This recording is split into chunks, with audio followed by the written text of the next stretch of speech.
Editors അവർ ആരംഭിക്കുന്നു. ആദ്യം പ്രധാന വാർത്തകൾ. രാഷ്ട്രപതി തെരഞ്ഞെടുപ്പിൽ എൻഡിഎയുടെ ദളിത് കാർഡിനെ പ്രതിരോധിക്കാൻ ദളിത് സ്ഥാനാർത്ഥിയുമായി പ്രതിപക്ഷം. മീരാകുമാർ 16 പ്രതിപക്ഷ പാർട്ടികളുടെ സംയുക്ത സ്ഥാനാർത്ഥി. പിന്തുണ അറിയിച്ച് BSP. രാംനാഥ് കോവിന്ദിനെ പിന്തുണയ്ക്കാനുള്ള തീരുമാനം മാറ്റില്ലെന്ന് JDU. കോഴിക്കോട് പേരാമ്പ്രയിലെ കർഷകാത്മഹത്യയിൽ നടപടിയെടുത്ത സർക്കാർ. ഭൂനികുതി സ്വീകരിക്കാത്ത വില്ലേജ് ഓഫീസർക്കും അസിസ്റ്റന്റിനും സസ്പെൻഷൻ. കുറ്റക്കാർക്കെതിരെ കർശന നടപടിയെന്ന് മുഖ്യമന്ത്രി. കൊലക്കുറ്റത്തിന് കേസെടുക്കണമെന്ന് പ്രതിപക്ഷം.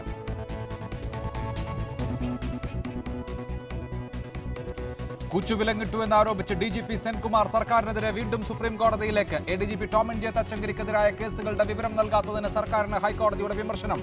ഫസൽ വധക്കേസിന്റെ പേരിൽ ഭീഷണി വിലപ്പോവില്ലെന്ന് DYSP സദാനന്ദൻ. ജനനേന്ദ്രിയ ഛേദന കേസിൽ CBI അന്വേഷണം വേണമെന്ന പെൺകുട്ടിയുടെ ഹർജി തള്ളി. അനാവശ്യ ഹർജികൾ നൽകി സമയം കളയരുതെന്ന് പോക്സോ കോടതി. തൃശൂരിൽ BJP നേതാവിന്റെ വീട്ടിൽ നിന്ന് കള്ളനോട്ട് ശേഖരവും നോട്ടടി യന്ത്രവും പിടിച്ചെടുത്തു. മഹാരാഷ്ട്രയിലെ താനെയിൽ വൻ കർഷക പ്രക്ഷോഭം. പോലീസ് വാഹനങ്ങൾ അഗ്നിക്കിരയാക്കി. പ്രതിരോധ വകുപ്പ് കർഷക ഭൂമി തട്ടിയെടുക്കുന്നുവെന്ന് കർഷക വായ്പ എഴുതിത്തള്ളുന്നത് ഫാഷനായി മാറിയെന്ന് വെങ്കയ്യ നായിഡു. രാഷ്ട്രപതി തെരഞ്ഞെടുപ്പിൽ എൻഡിഎയുടെ ദളിത് കാർഡിനെ പ്രതിരോധിക്കാൻ ദളിത് സ്ഥാനാർത്ഥിയുമായി പ്രതിപക്ഷം. മീരാകുമാർ 17 പ്രതിപക്ഷ പാർട്ടികളുടെ സംയുക്ത സ്ഥാനാർത്ഥിയാകും. മീരാകുമാറിനെ പിന്തുണയ്ക്കുമെന്ന് BSP അറിയിച്ചു. എന്നാൽ രാംനാഥ് കോവിന്ദിനെ പിന്തുണയ്ക്കാനുള്ള തീരുമാനം മാറ്റില്ലെന്ന് JDU വ്യക്തമാക്കി. കോൺഗ്രസ് അധ്യക്ഷ സോണിയാഗാന്ധിയുടെ അധ്യക്ഷതയിൽ ഇന്ന് ചേർന്ന 17 പ്രതിപക്ഷ പാർട്ടി നേതാക്കളുടെ യോഗത്തിലാണ് മീരാകുമാറിനെ രാഷ്ട്രപതി സ്ഥാനാർത്ഥിയായി തിരഞ്ഞെടുത്തത്. NDA തങ്ങളുടെ രാഷ്ട്രപതി സ്ഥാനാർത്ഥിയായി ദളിത് വിഭാഗത്തിൽ നിന്നുള്ള രാംനാഥ് കോവിന്ദിനെ മുന്നോട്ട് വെച്ചപ്പോൾ തന്നെ പ്രതിപക്ഷ പാർട്ടികളും ഒരു ദളിത് സ്ഥാനാർത്ഥിയെ പരിഗണിച്ചേക്കുമെന്ന റിപ്പോർട്ടുകളുണ്ടായിരുന്നു. ഈ പശ്ചാത്തലത്തിൽ പ്രകാശ് അംബേദ്കർ, സുശീൽ കുമാർ ഷിൻഡെ ഉൾപ്പെടെയുള്ളവരുടെ പേരുകൾ പരിഗണിക്കാതെയാണ് ബീഹാറിൽ നിന്നുള്ള കോൺഗ്രസിലെ മുതിർന്ന ദളിത് നേതാവും ആദ്യ വനിതാ ലോക്സഭാ സ്പീക്കറുമായ മീരാകുമാറിനെ തെരഞ്ഞെടുത്തിരിക്കുന്നത്. കോൺഗ്രസ് അധ്യക്ഷ സോണിയാഗാന്ധിയാണ് മീരാകുമാറിനെ പ്രതിപക്ഷ പാർട്ടിയുടെ സ്ഥാനാർത്ഥിയായി പ്രഖ്യാപിച്ചത്. 17 പ്രതിപക്ഷ പാർട്ടി നേതാക്കളും ഐക്യകണ്ഠേനയാണ് മീരാകുമാറിന്റെ പേര് തെരഞ്ഞെടുത്തതെന്ന് കോൺഗ്രസിലെ മുതിർന്ന നേതാവ് ഗുലാം നബി ആസാദ് വ്യക്തമാക്കി. 5 തവണ ലോക്സഭയിലേക്ക് തെരഞ്ഞെടുക്കപ്പെട്ടിട്ടുള്ള മീരാകുമാർ മൻമോഹൻ സിംഗ് സർക്കാരിന്റെ കാലത്ത് കേന്ദ്ര സാമൂഹ്യക്ഷേമ വകുപ്പ് മന്ത്രിയായിരുന്നു. 15ാം ലോക്സഭയിൽ കേന്ദ്രമന്ത്രിയായി അധികാരമേറ്റിരുന്നെങ്കിലും ക്യാബിനറ്റ് മന്ത്രിസ്ഥാനം രാജിവെച്ചാണ് മീരാകുമാർ ആദ്യ വനിതാ ലോക്സഭാ സ്പീക്കറായത്. ഇന്ന് രാവിലെ NCP ദേശീയ അധ്യക്ഷൻ ശരത് യാദവ് NDAയുടെ രാഷ്ട്രപതി സ്ഥാനാർത്ഥിക്ക് പിന്തുണ നൽകുമെന്ന സൂചനകളുണ്ടായിരുന്നു. എന്നാൽ കോൺഗ്രസിലെ മുതിർന്ന നേതാക്കൾ നടത്തിയ സമവായ നീക്കങ്ങൾക്ക് ശേഷം NCP പിന്തുണ വാഗ്ദാനം ചെയ്യുകയായിരുന്നു. NDAയുടെ രാഷ്ട്രപതി സ്ഥാനാർത്ഥിയായ രാംനാഥ് കോവിന്ദിന് വിജയിക്കുന്നതിനായി സഖ്യകക്ഷികളുടെയും JDU ഉൾപ്പെടെയുള്ള പ്രാദേശിക പാർട്ടികളുടെയും പിന്തുണ നേരത്തെ തന്നെ ലഭിച്ചു കഴിഞ്ഞു. ഈ സാഹചര്യത്തിൽ പ്രതിപക്ഷ പാർട്ടികൾ തങ്ങളുടെ സ്ഥാനാർത്ഥിയെ നിർത്തിയിരിക്കുന്നത് രാഷ്ട്രപതി തെരഞ്ഞെടുപ്പിൽ ഒരു പ്രതീകാത്മകമായ മത്സരത്തിന്റെ മാത്രം കളമായിരിക്കും ഒരുക്കുക. റിപ്പോർട്ടർ, ദില്ലി. ഈ വിഷയത്തിൽ Shri B. Gopalakrishnan BJP, Shri CR Neelakantan Aam Aadmi Party, Shri A. Rahim CPIM, Shri Kodikunnil Suresh Congress, ഒപ്പം ദളിത് ചിന്തകൻ സണ്ണി കപ്പിക്കാടും. ആദ്യം ശ്രീ B. ഗോപാലകൃഷ്ണൻ, NDAയുടെ സ്ഥാനാർത്ഥി ഇപ്പോൾ രാംനാഥ് കോവിന്ദ് അല്ലെങ്കിലും രാഷ്ട്രപതിയായി തെരഞ്ഞെടുക്കപ്പെടുമായിരുന്നു. പക്ഷേ രാംനാഥ് കോവിന്ദിനെ മുന്നോട്ട് വെച്ചതിലൊരു രാഷ്ട്രീയം ഉണ്ടായിരുന്നു. അതൊരു നല്ല നീക്കമായിരുന്നു. ഇന്ന് പക്ഷേ മീരാകുമാർ എന്ന സ്ഥാനാർത്ഥിയിലൂടെ ആ നീക്കത്തെ രാഷ്ട്രീയമായി പരാജയപ്പെടുത്താൻ കോൺഗ്രസിന് കഴിഞ്ഞില്ലേ? എനിക്ക് തോന്നുന്നു തീർച്ചയായിട്ടും കഴിഞ്ഞിട്ടില്ല എന്ന് മാത്രമല്ല, ഇതിനകത്തൊരു രാഷ്ട്രീയം കൊണ്ടുവന്നത് പ്രതിപക്ഷമാണ്. കാരണം രാഷ്ട്രപതി തെരഞ്ഞെടുപ്പിൽ രാഷ്ട്രീയം പാടില്ലാത്തതാണ്. രാഷ്ട്രപതി തെരഞ്ഞെടുപ്പ് രാജ്യത്തിൻ്റെ പ്രഥമ പൗരനെ തിരഞ്ഞെടുക്കപ്പെടുന്ന ആ ഒരു സമീപനം അത് രാഷ്ട്രീയത്തിന് അതീതമായിട്ടായിരുന്നു വേണ്ടിയിരുന്നത്. പക്ഷേ എല്ലാ പ്രതിപക്ഷങ്ങളെയും ഒരുമിപ്പിച്ച് ചേർത്തി നരേന്ദ്രമോദി സർക്കാരിനെ ഒരു ബദലുണ്ടാക്കാൻ 2019 നരേന്ദ്രമോദി സർക്കാരിനെതിരായിട്ടുള്ളൊരു മൂവ്മെൻറ്റ് ഉണ്ടാക്കാനുള്ള ഒരു രാഷ്ട്രീയ പോർവിളി നടത്തിയത് പ്രതിപക്ഷമാണ്. പക്ഷേ ആ സമയത്തും ഒരു രാഷ്ട്രീയ പോർവിളിക്കോ അല്ലെങ്കിൽ ഏതെങ്കിലും തരത്തിലുള്ള രാഷ്ട്രീയ താല്പര്യമോ ഒന്നും കാണിക്കാതെ എല്ലാ പ്രതിപക്ഷ പാർട്ടികളുടെയും ആസ്ഥാനങ്ങളിൽ കയറി ഇറങ്ങി നിങ്ങൾക്ക് ആരെയെങ്കിലും പേര് പറയാനുണ്ടോ എന്ന് ചോദിച്ചത് BJP ആണ്. ഭരണപക്ഷമാണ്. ഞങ്ങൾക്ക് ജയിക്കുവാനുള്ള എല്ലാ സാഹചര്യവും ഉണ്ടായിട്ടും അതിനുശേഷം അവരുടെ പേര് പറയാതിരുന്ന സമയത്ത് അല്ല, അങ്ങനെയല്ല. സാധാരണ സമവായം ഉണ്ടാക്കുന്നത് എങ്ങനെയാണ് ശ്രീ ഗോപാലകൃഷ്ണൻ? ഒരു പേര് നിർദ്ദേശിച്ചിട്ട് മറ്റു പാർട്ടികളുമായി ആലോചിച്ചിരുന്നുവെങ്കിലും ഓക്കെ, ഇതങ്ങനെയല്ല. ഒരു പേര് പ്രഖ്യാപിച്ചു, അതിന് മുമ്പ് കൂടിയാലോചന നടത്തി, പക്ഷെ പേര് പറയാതെയായിരുന്നു കൂടിയാലോചന നടത്തിയത്. അന്ന് പാർട്ടികൾ ചോദിച്ചല്ലോ ആരെയാണ് നിങ്ങൾ മുന്നോട്ട് വെക്കുന്നത്, പറഞ്ഞില്ല. അതിനുശേഷം നിങ്ങൾ ഒരു സ്ഥാനാർത്ഥിയെ തീരുമാനിച്ചിട്ട് പിന്നെ പ്രതിപക്ഷം സഹകരിക്കണം, സമവായം വേണമെന്ന് പറയുന്നതിന് യുക്തിയില്ല. ഇല്ല, ഞാനൊന്ന് പറഞ്ഞോട്ടെ അഭിലാഷ്, ഒന്ന് തീർത്തോട്ടെ. അതായത് ഞങ്ങൾ പോയിട്ട് ചോദിച്ചത്, വെങ്കയ്യ നായിഡു അടക്കമുള്ള ആളുകൾ ചോദിച്ചത് നിങ്ങൾക്ക് ആരുടെയെങ്കിലും പേര് പറയാനുണ്ടോ? അപ്പോൾ അവർ പറഞ്ഞു ഞങ്ങൾക്ക് പേര് പറയാനുള്ളതൊക്കെ നിങ്ങൾ പത്രത്തിൽ വായിച്ചില്ലേ, ഞങ്ങൾക്ക് പ്രത്യേകിച്ച് പേരൊന്നും പറയാനില്ല, നിങ്ങളുടെ പേര് പറയൂ, ഞങ്ങൾ തീരുമാനിച്ചിട്ടില്ല. എന്നാൽ നിങ്ങൾ തീരുമാനിച്ചു നിങ്ങളുടെ പേര് പ്രഖ്യാപിക്കൂ, അല്ലെങ്കിൽ നിങ്ങളുടെ പേര് പറയൂ എന്ന് പറഞ്ഞു. ഞങ്ങൾ തീരുമാനിച്ചു, ഞങ്ങൾ കൊണ്ടുവന്ന പേര് ഞങ്ങൾ തീരുമാനിച്ചു, ഞങ്ങൾ പ്രഖ്യാപിച്ചു. അതിലെന്ത് തെറ്റാ? അപ്പോൾ ആ തെറ്റ് ഞങ്ങൾ വളരെ കൃത്യമായിട്ടൊരു ധാരണ കൊണ്ടുവന്നു. കാരണം നമ്മൾ പ്രഖ്യാപിക്കുന്നത് ഒരു വലിയ RSS, ഒരു വലിയ ഹിന്ദുത്വവാദിയെ ഒന്നും സ്വീകരിക്കില്ല എന്ന് പറഞ്ഞു. അപ്പം ഞങ്ങൾ ഈ രാജ്യത്തിൻ്റെ പ്രഥമ പുരുഷനാവേണ്ടത് ഈ നാട്ടിലെ അടിസ്ഥാന സമൂഹത്തിൽ നിന്ന്, അല്ലെങ്കിൽ അവശത അനുഭവിക്കുന്ന സമൂഹത്തിൽ നിന്ന്, അതും ത്യാഗോജ്വലമായിട്ടുള്ള ജീവിതത്തിലൂടെ ഒരു സാധാരണ കുടുംബത്തിൽ നിന്ന് വളർന്നു വന്ന ഒരാൾ, ആ സമൂഹത്തിനു വേണ്ടി ജീവിതം അർപ്പിക്കപ്പെട്ട ഒരാളെ തന്നെ ഞങ്ങളുടെ സ്ഥാനാർത്ഥിയായിട്ട് പ്രഖ്യാപിച്ചു. സ്വാഭാവികമായും ഞങ്ങൾ ആ സ്ഥാനാർത്ഥിയെ പ്രഖ്യാപിക്കുമ്പം ഞങ്ങൾ ധരിക്കുന്നത് പ്രതിപക്ഷം സപ്പോർട്ട് ചെയ്യുമെന്നാണ്. അതിലും പ്രതിപക്ഷം രാഷ്ട്രീയം കൊണ്ടു. പക്ഷേ രസമെന്താ, ഏറ്റവും രസകരമായ കാര്യം അഭിലാഷേ, പ്രതിപക്ഷം ചെയ്തിട്ടുള്ളത് ദളിത് സമൂഹത്തെ വാസ്തവത്തിൽ ഒരു രക്തസാക്ഷിയാക്കണം, ഒരു സ്പെഗോട്ടാക്കിയിട്ട് മാറ്റുവാനുള്ള ഒരു രക്തസാക്ഷിയാക്കുവാനുള്ള, പരാജയപ്പെടുമെന്ന് ഉറപ്പായിട്ടും ദളിത് സമൂഹത്തെ വഞ്ചിക്കുന്ന അല്ലെങ്കിൽ ഒരു രക്തസാക്ഷിയാക്കുന്ന ഒരു സമീപനമാണ് വാസ്തവത്തിൽ ഇപ്പോൾ കോൺഗ്രസും, അതായത് ഒരു CPM-ഉം കൂടിയിട്ട് ദളിത് സമൂഹത്തെ അവമതിക്കുന്ന, വീണ്ടും ദളിത് സമൂഹത്തിന് ഒരു അവഗണന കൊടുക്കുന്ന ഒരു സമീപനം. ഒരിക്കലും ഇതൊരു മത്സരമല്ല. അതാണ് താങ്കളുടെ അക്കാര്യത്തിലെ നിലപാട്. തുടരുക. കൊടിക്കുന്നിൽ സുരേഷ്, മീരാ കുമാറിന്റെ പേര് മുന്നോട്ട് വെച്ചത് രാഷ്ട്രീയമായി നല്ല ഒരു നീക്കമാണ്. പക്ഷേ ഇത് നേരത്തെ ആയിരുന്നു എങ്കിൽ ഗുണകരമാകുമായിരുന്നില്ലേ? നോക്കൂ, ഇപ്പോൾ തന്നെ NDAയുടെ ഭാഗമല്ലാത്ത AIADMK, Biju Janata Dal, Janata Dal United, PDP, TRS, ഇങ്ങനെ ധാരാളം പാർട്ടികൾ പിന്തുണ പ്രഖ്യാപിച്ചു കഴിഞ്ഞു NDAയുടെ സ്ഥാനാർത്ഥിക്ക്. അതുകൊണ്ട് തന്നെ 62% കൂടുതൽ വോട്ടുകൾ NDA സ്ഥാനാർത്ഥി സമാഹരിക്കും എന്നും ഉറപ്പാണ്. ഇത് വൈകിപ്പോയ നീക്കമായില്ലേ? അല്ല, വൈകിപ്പോയ നീക്കമായി എന്ന് എങ്ങനെ പറയാൻ പറ്റും? കാരണം വെച്ചാൽ BJPക്ക് താങ്കൾ പറഞ്ഞ ഈ പാർട്ടികളുടെ, പ്രാദേശിക പാർട്ടികളുടെയും അതോടൊപ്പം തന്നെ വിവിധ ചില സംസ്ഥാനങ്ങൾ ഭരിക്കുന്ന പ്രാദേശിക കക്ഷികളുടെ പിന്തുണ എങ്ങനെ കിട്ടി? അവർ കേന്ദ്രത്തിൽ അധികാരത്തിലിരിക്കുന്നവരാണ് BJPക്ക് അധികാരം കിട്ടിയാൽ അവരതെങ്ങനെ വിനിയോഗിക്കുമെന്ന് നമുക്ക് എല്ലാവർക്കും അറിയാം. അത് നമ്മൾ കണ്ടുകൊണ്ടിരിക്കുകയാണ്. ഇവിടെ ഈ പറഞ്ഞ ബിജു ജനതാദളിന് ഒറീസയിൽ പ്രശ്നങ്ങളുണ്ട്, അതുപോലെ തന്നെ TRS-ന് തെലങ്കാനയിൽ പ്രശ്നങ്ങളുണ്ട്, അതുപോലെ ജഗന്റെ പാർട്ടി, ജഗൻ ഒരുപാട് കേസുകൾ പെട്ടിട്ടുള്ള ആളാണ്. തമിഴ്നാട്ടിലെ ADMK-യുടെ വിവിധ ഭാഗങ്ങൾ, അവരും പല കേസുകളുണ്ട്. അപ്പോൾ കേന്ദ്രത്തിലുള്ള അധികാരവും CBI-യുടെ ഈ അന്വേഷണം ഇതൊക്കെ വിരട്ടി ഭീഷണിപ്പെടുത്തി, അതുപോലെ തന്നെ മറ്റ് ഈ പ്രാദേശിക കക്ഷികൾ ഭരിക്കുന്ന സംസ്ഥാനങ്ങളിൽ അവരെയൊക്കെ ഞെരുക്കി കേന്ദ്ര ഗവൺമെന്റ് BJP അവർക്ക് അനുകൂലമാക്കി മാറ്റുകയാണ്. അത് സ്വാഭാവികമായും താങ്കൾ പറയുന്നത് ശരിയാണ്. അങ്ങനെയുള്ള ഒരു സാധ്യതയുണ്ട് പാർട്ടികൾ തീരുമാനമെടുക്കുമ്പോൾ. അപ്പോഴും ശ്രീ കൊടിക്കുന്നിൽ സുരേഷ്, മീരാ കുമാർ എന്നുള്ള പേര് ആദ്യമേ ഉണ്ടായിരുന്നുവെങ്കിൽ ജനതാദൾ യുണൈറ്റഡിന് മീരാ കുമാറിനെ പിന്തുണയ്ക്കാതിരിക്കുക എന്നൊരു തീരുമാനം എടുക്കാൻ പറ്റുമായിരുന്നു. അതുപോലെ ബിജു ജനതാദളിന് പറ്റുമായിരുന്നു. അല്ലല്ല, അങ്ങനെ പറയരുത്. കാരണം വെച്ചാൽ നിതീഷ് കുമാർ മുമ്പും അവസരവാദപരമായ നിലപാടുകൾ എടുത്തിട്ടുണ്ട്. BJPയോടൊപ്പം നിന്നുകൊണ്ട് തന്നെ UPA-യുമായിട്ട് സമരസപ്പെട്ടിട്ടുണ്ട്. UPA-യിൽ അല്ലെങ്കിൽ പോലും നിതീഷ് കുമാർ BJPക്കെതിരായിട്ട് നിലപാട് സ്വീകരിച്ചിട്ടുണ്ട്. BJPയോടൊപ്പം നിന്നുകൊണ്ട് എതിർ നിലപാട് സ്വീകരിച്ചിട്ടുണ്ട്. അതുകൊണ്ട് ഇന്ത്യൻ രാഷ്ട്രീയത്തിൽ വ്യക്തതയില്ലാത്ത, സ്ഥിരതയില്ലാത്ത പല തീരുമാനങ്ങളിൽ കാലാകാലങ്ങളിൽ എടുത്തിട്ടുള്ള ഒരാളാണ് നിതീഷ് കുമാർ. നിതീഷ് കുമാർ ഇപ്പോൾ രാഷ്ട്രപതി ഇലക്ഷനില് BJPക്ക് അനുകൂലമായി വോട്ട് ചെയ്താൽ പോലും 2019 നടക്കുന്ന ലോക്സഭാ തെരഞ്ഞെടുപ്പിൽ നിതീഷ് കുമാറിന്റെ പാർട്ടി BJPയോടൊപ്പം നിൽക്കുമോ എന്ന്, NDAയോടൊപ്പം നിൽക്കുമെന്ന് എന്തെങ്കിലും ഉറപ്പുണ്ടോ? ഇല്ല. പലതരത്തിലുള്ള നിലപാട് മാറ്റങ്ങൾ വരുത്തിയിട്ടുണ്ട് നിതീഷ് കുമാർ. ശരിയാണ്. ശ്രീ A. റഹീം, പ്രതിപക്ഷ പാർട്ടികൾക്ക് പക്ഷേ ഒരു രാഷ്ട്രീയ പോരാട്ടം കാഴ്ചവെക്കാൻ കഴിയുന്ന വിധത്തിൽ പിന്തുണ സമാഹരിക്കാൻ കഴിഞ്ഞിട്ടുണ്ടോ? ഇന്ന് രാഷ്ട്രപതി തെരഞ്ഞെടുപ്പ് വ്യക്തിപരമായ ഒരു പോരാട്ടമായിരിക്കില്ല, പ്രത്യയശാസ്ത്രപരമായ ഒരു പോരാട്ടമായിരിക്കുമെന്ന് ലാലു പ്രസാദ് യാദവ് പ്രഖ്യാപിച്ചു.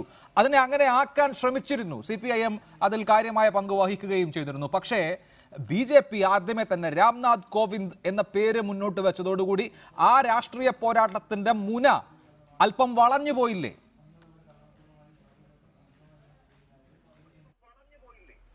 ഒരിക്കലുമല്ല.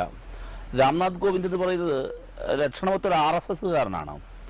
അദ്ദേഹം RSSനോട് എക്കാലവും കൂറ് പുലർത്തിയിട്ടുള്ള ഒരാളാണ്. ഇപ്പോൾ നാഗപ്പൂരിൽ നിന്ന് നേരിട്ട് നിയന്ത്രിക്കാൻ കഴിയുന്ന ഒരാളെ ഭാരതീയ ജനതാ പാർട്ടി, അല്ല അങ്ങനെ പറയുന്നതിനേക്കാൾ നല്ലത് RSS രാഷ്ട്രപതി സ്ഥാനാർത്ഥിയായി മുന്നോട്ട് വെക്കുകയാണ് ചെയ്തത്. പിന്നെ അതിനു മുൻപ് ചില രാഷ്ട്രീയ നാടകങ്ങൾക്ക് BJP നേതൃത്വം കൊടുത്തു. സമവായം ഉണ്ടാക്കാൻ പരിശ്രമിക്കുകയാണ് എന്ന വ്യാജേന എല്ലാ രാഷ്ട്രീയ പാർട്ടികളുടെയും ഓഫീസുകൾ ഉത്തരവാദിത്തപ്പെട്ടവർ കയറി ഇറങ്ങി അവരോട് സംസാരിച്ചതൊക്കെ ശരിയാണ്. പക്ഷേ അവർ ഒരു രാഷ്ട്രീയ നേതൃത്വത്തെയും മുന്നോട്ട് വെച്ചിരുന്നില്ല. ഇന്നതാണ് ഞങ്ങളുടെ സ്ഥാനാർത്ഥി എന്ന് മുന്നോട്ട് വെച്ചിരുന്നില്ല. അങ്ങനെ ഒരു ചർച്ച ഒരു ഘട്ടത്തിലും പറഞ്ഞിരുന്നില്ല. അഭിലാഷ് പരാമർശിച്ചതാണ്, ഞാനത് ആവർത്തിക്കുന്നില്ല.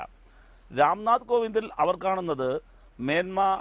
ശ്രീ ഇദ്ദേഹം ഇവിടെ പറഞ്ഞതുപോലെ യഥാർത്ഥത്തിൽ ദളിതരെ ബീരാകുമാറിനെ മുന്നോട്ട് വെച്ചുകൊണ്ട് പ്രതിപക്ഷമാണ് ദളിതരെ അവഹേളിച്ച് എന്ന് പറയുന്നത് തെറ്റാണ്. ശ്രീ ഗോപാലകൃഷ്ണൻ, അങ്ങയുടെ വാദം പൂർണ്ണമായി തെറ്റാണ്. കാരണം നിങ്ങളാണിത് ചെയ്തിരിക്കുന്നത്. എന്തുകൊണ്ടാണ് നിങ്ങൾ രാംനാഥ് കോവിന്ദിനെ മുന്നോട്ട് വെച്ചത്? രണ്ട് കാര്യങ്ങളാണ്. ഒന്ന്, RSSന്റെ കൽപ്പനകൾ അതുപോലെ അനുസരിക്കുന്ന ഒരാൾ. രണ്ടാമതൊന്ന്, അദ്ദേഹത്തിൻ്റെ ഇപ്പോൾ നിങ്ങൾ പരിഗണിക്കാനുള്ള കാരണം ഉത്തരേന്ത്യയിൽ RSS ഏറ്റവും വലിയ തിരിച്ചടി നേരിട്ടുകൊണ്ടിരിക്കുകയാണ്. അത് ദളിത് മൂവ്മെൻറ്റിൽ നിന്നാണ്. ഇപ്പോൾ ലാൽ സലാം നീൽ സലാം എന്ന മുദ്രാവാക്യമാണ് കുറേ കാലമായി ഈ രാജ്യത്ത് ഉയർന്നു കേൾക്കുന്നത്. അതോടൊപ്പം തന്നെ ഭീം ആർമി, ജിഗ്നേഷ് മേവാനിയുടെ നേതൃത്വത്തിൽ നടക്കുന്ന വലിയ പ്രക്ഷോഭങ്ങൾ, നരേന്ദ്രമോദിയുടെ സ്വന്തം തട്ടകത്തിൽ പോലും ഇക്കഴിഞ്ഞ സ്വാതന്ത്ര്യദിനത്തിൽ ഉനയിൽ ദളിതർ സ്വാതന്ത്ര്യം പ്രഖ്യാപിക്കുകയായിരുന്നു അവരുടെ കുലത്തൊഴിലിൽ നിന്ന്. ഇപ്പോൾ രാജ്യത്താകെ ഇപ്പോൾ അതിനുശേഷം നടന്ന കർഷക പോരാട്ടങ്ങൾ എടുക്കുക. നവലിബറൽ സാമ്പത്തിക നയങ്ങൾ അരികുവൽക്കരിച്ച, പാർശ്വവൽക്കരിച്ച, ജീവിതം തച്ചുടച്ച ഒരു വലിയ ജനവിഭാഗം, അതിൽ മഹാഭൂരിപക്ഷവും ദളിതരാണ്. ഇപ്പോൾ ബീഫ് നിരോധനം ഇവർ കൊണ്ടുവന്നു. ഇതെല്ലാം കലുഷിതമായ പ്രതിപക്ഷത്തെ സംബന്ധിച്ച് ഒന്ന് പരിഭ്രമം ഉണ്ടാക്കാൻ സാധിച്ചിരുന്നു. BJPയെ സംബന്ധിച്ച് ആദ്യം സ്ഥാനാർത്ഥിയെ പ്രഖ്യാപിക്കുക വഴി, എന്തിന് BSP പോലും ഇന്ന് രാവിലെ രാംനാഥ് കോവിന്ദിനെ പിന്തുണയ്ക്കുക എന്ന തീരുമാനമെടുത്തതാണ്. വൈകുന്നേരം UPAയുടെ സ്ഥാനാർത്ഥി വന്നതോടുകൂടി അവർ അല്ല, പിന്തുണ മീരയ്ക്കാണ് എന്ന് തീരുമാനിക്കുകയാണ് ഉണ്ടായത്.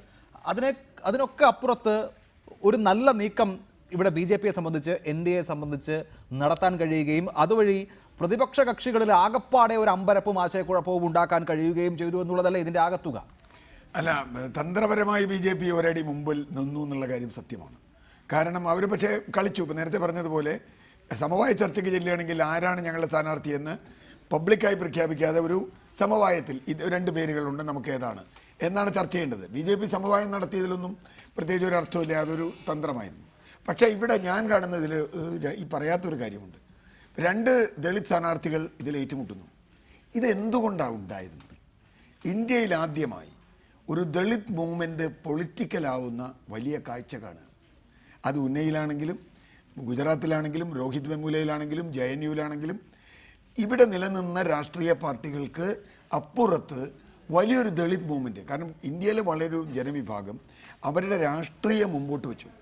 ഇതുവരെ അവരേതെങ്കിലുമൊക്കെ പാർട്ടിയുടെ ഭാഗമാണ്. അതിൽ നിന്ന് വിട്ട് അവരുടെ ഒരു രാഷ്ട്രീയം മുന്നോട്ട് വയ്ക്കുമ്പോൾ അത് ഭൂമിയുടെ രാഷ്ട്രീയം അടക്കം ഇതുവരെ സംവരണമോ ചെറിയ സഹായമോ ചെയ്യുന്ന രാഷ്ട്രീയമാണ് എല്ലാ പാർട്ടികളും കൈകാര്യം ചെയ്തത്. അവരുടെ അവസ്ഥ എന്ന് വളരെ മോശമാണ് എന്ന് എല്ലാവരും അംഗീകരിക്കുന്നു. അവരുടെ ഭൂവുടമസ്ഥത, സാമൂഹ്യ പ്രസക്തിയൊക്കെ കുറഞ്ഞിരിക്കുന്നു. ആ ഘട്ടത്തിൽ ആ മൂവ്മെൻറ്റിൻ്റെ ഊർജ്ജമാണ് ഇപ്പോൾ BJPക്ക് മേൽക്കേണ്ടി വന്നത്. നേരത്തെ റഹീം പറഞ്ഞതുപോലെ BJP ദളിത് കോൺഫ്ലിക്റ്റുകളൊക്കെ ഉണ്ട്. ആ അർത്ഥത്തിൽ ഇതൊരു വലിയ വിജയം. ആര് വിജയിച്ചാലും വിജയിച്ചില്ലെങ്കിലും ഇന്ത്യയിലെ ദളിത് രാഷ്ട്രീയത്തിന്, പൊതു രാഷ്ട്രീയത്തിന് നൽകുന്ന ഒരു ഊർജ്ജമുണ്ട്. അത് മറികടക്കാനാണ് ശ്രമിക്കുന്നത്.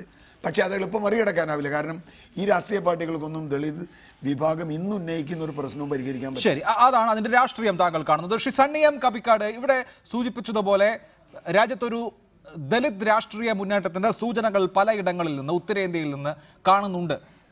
2014 ശേഷം BJPയും നരേന്ദ്രമോദിയും വെല്ലുവിളികളില്ലാതെ ഡൽഹിയിൽ ഒഴിച്ചു നിർത്തിയാൽ മുന്നേറുകയായിരുന്നു, പ്രത്യേകിച്ച് ഹിന്ദി ഹൃദയഭൂമിയിൽ. അവിടെ പക്ഷേ ഈ അടുത്ത കാലത്ത് അംബേദ്കറൈറ്റ് പൊളിറ്റിക്സിൻ്റെ വളർച്ച എന്നുള്ളതൊരു യാഥാർത്ഥ്യമാണ്. കൊച്ചു കൊച്ചു മൂവ്മെൻറ്റുകളാണെങ്കിലും ഉണ്ടാകുന്നുണ്ട്. ആ ഒരു രാഷ്ട്രീയ പരിസരമാണോ രണ്ട് ദളിത് സ്ഥാനാർത്ഥികൾ പരസ്പരം ഏറ്റുമുട്ടുന്ന ഒരു രാഷ്ട്രപതി തെരഞ്ഞെടുപ്പ് എന്നുള്ളതൊരു സാധ്യതയും സംഭവവുമാക്കി മാറ്റിയത്?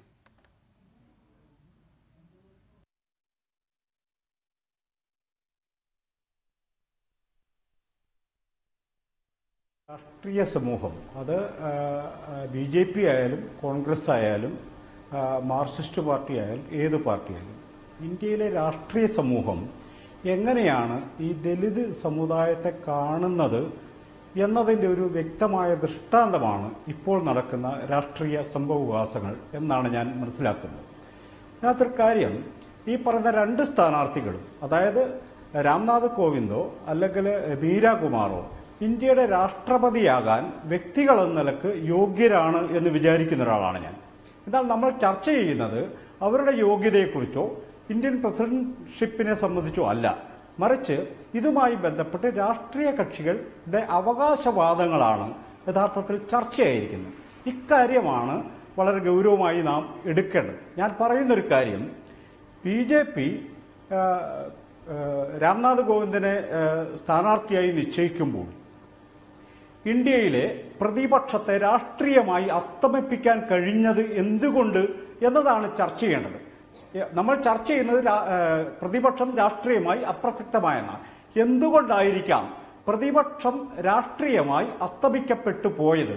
ഇത് ചർച്ച ചെയ്യുമ്പോഴാണ് ഇന്ത്യയിലെ മുഴുവൻ രാഷ്ട്രീയ കക്ഷികളും ഈ പറയുന്ന ഹിന്ദുത്വ രാഷ്ട്രീയത്തെ മറികടക്കാൻ, ഹിന്ദുത്വ രാഷ്ട്രീയത്തോട് മുഖാമുഖം നിൽക്കാൻ പ്രാപ്തിയില്ലാത്ത ഒരു പ്രതിപക്ഷമാണ് ഇന്ത്യയിൽ ഉള്ളത് എന്നതാണ് നാം നേരിടുന്ന വലിയ ഒരു പ്രതിസന്ധി, രാഷ്ട്രീയമായ പ്രതിസന്ധി.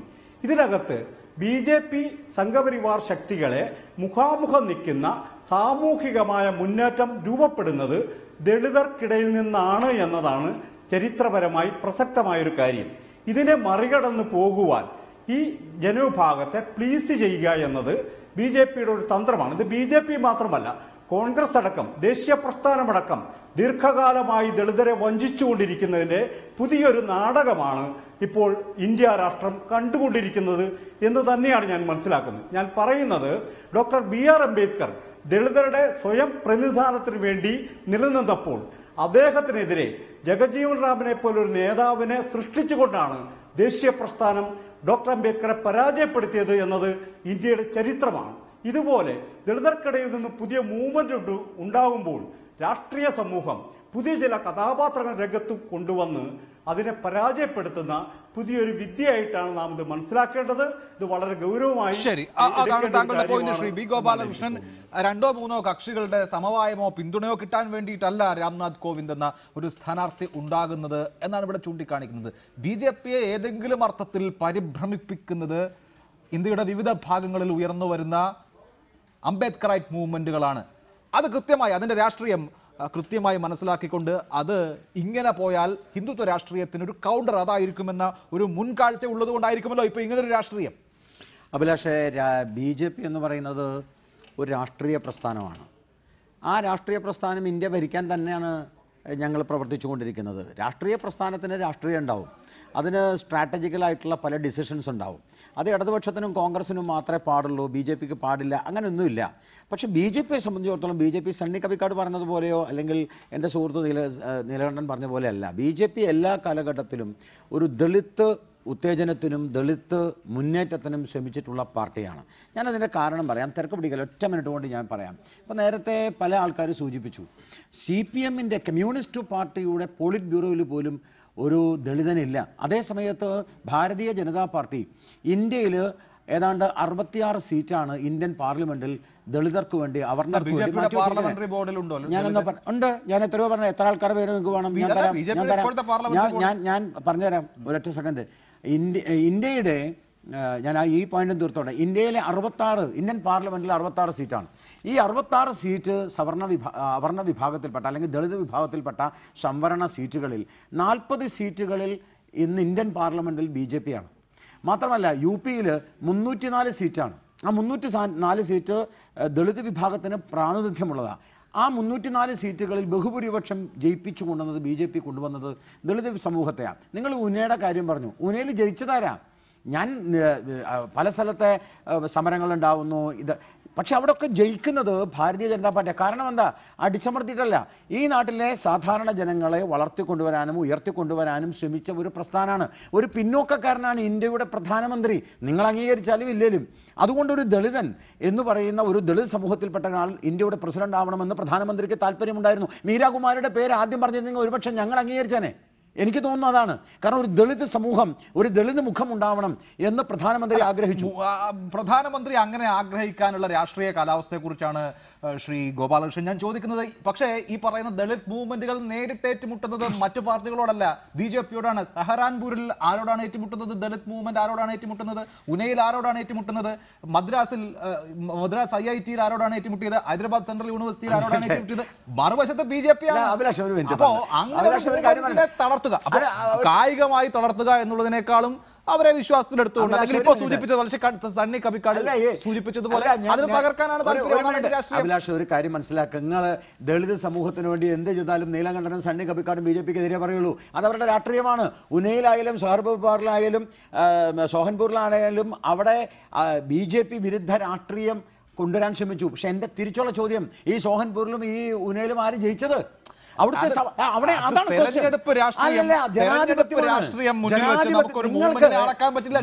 ഞാനൊരു കാര്യം പറയട്ടെ, നേരത്തെ നിങ്ങൾ എന്താ പറയാറ്, ഞാൻ അഭിലാഷ് ഒരു കാര്യമുണ്ട്, നമ്മൾ ജനാധിപത്യ സമൂഹത്തിൽ പ്രവർത്തിക്കുന്നു. ജനാധിപത്യ സമൂഹത്തിൽ നിങ്ങൾ എപ്പോഴും പറയാറുണ്ടല്ലോ 31% വോട്ടേ നിങ്ങൾക്കുള്ളൂ. അപ്പോൾ ആ പർട്ടിക്കുലർ കോൺസ്റ്റിറ്റ്യുവൻസിയിലെ ദളിത് സമൂഹം ഞങ്ങളോടൊപ്പമാണ്. അവിടെ ദളിത് സമൂഹത്തെ ഞങ്ങൾക്ക് വിരുദ്ധമാക്കാൻ, അതായത് സണ്ണി കബിക്കാടിനെ പോലുള്ള ആളുകളുടെ പ്രധാനപ്പെട്ട ലക്ഷ്യമെന്ന് പറഞ്ഞാൽ ഹിന്ദു സമൂഹത്തെ രണ്ടാക്കുക, സവർണനും അവർണനുമാക്കുക. സവർണനും അവർണനുമാക്കിയിട്ട് ആ ഹിന്ദു സമൂഹത്തെ ദുർബലപ്പെടുത്തുവാനാണ് അദ്ദേഹത്തിന്റെ ശ്രമം. അത് ഞങ്ങൾ സമ്മതിക്കില്ല. ഞങ്ങളെ സംബന്ധിച്ചിടത്തോളം അവർണനുമില്ല. ഒരു സെക്കൻഡ്, ശ്രീ സണ്ണി എം കബിക്കാട് അങ്ങനെയാണോ? അങ്ങനെ ശ്രമിക്കുന്നത് ആരാണ്? അതാണ് അവർ ശ്രമം. ഒരു സെക്കൻഡ്, അദ്ദേഹം മറുപടി പറയട്ടെ. ഞാൻ സണ്ണി കബിക്കാടോട് പല ചർച്ചയിലും പറഞ്ഞിട്ടുള്ളതാണ്. പറയൂ, അങ്ങ് പറയൂ ശ്രീ സണ്ണി കബിക്കാട്.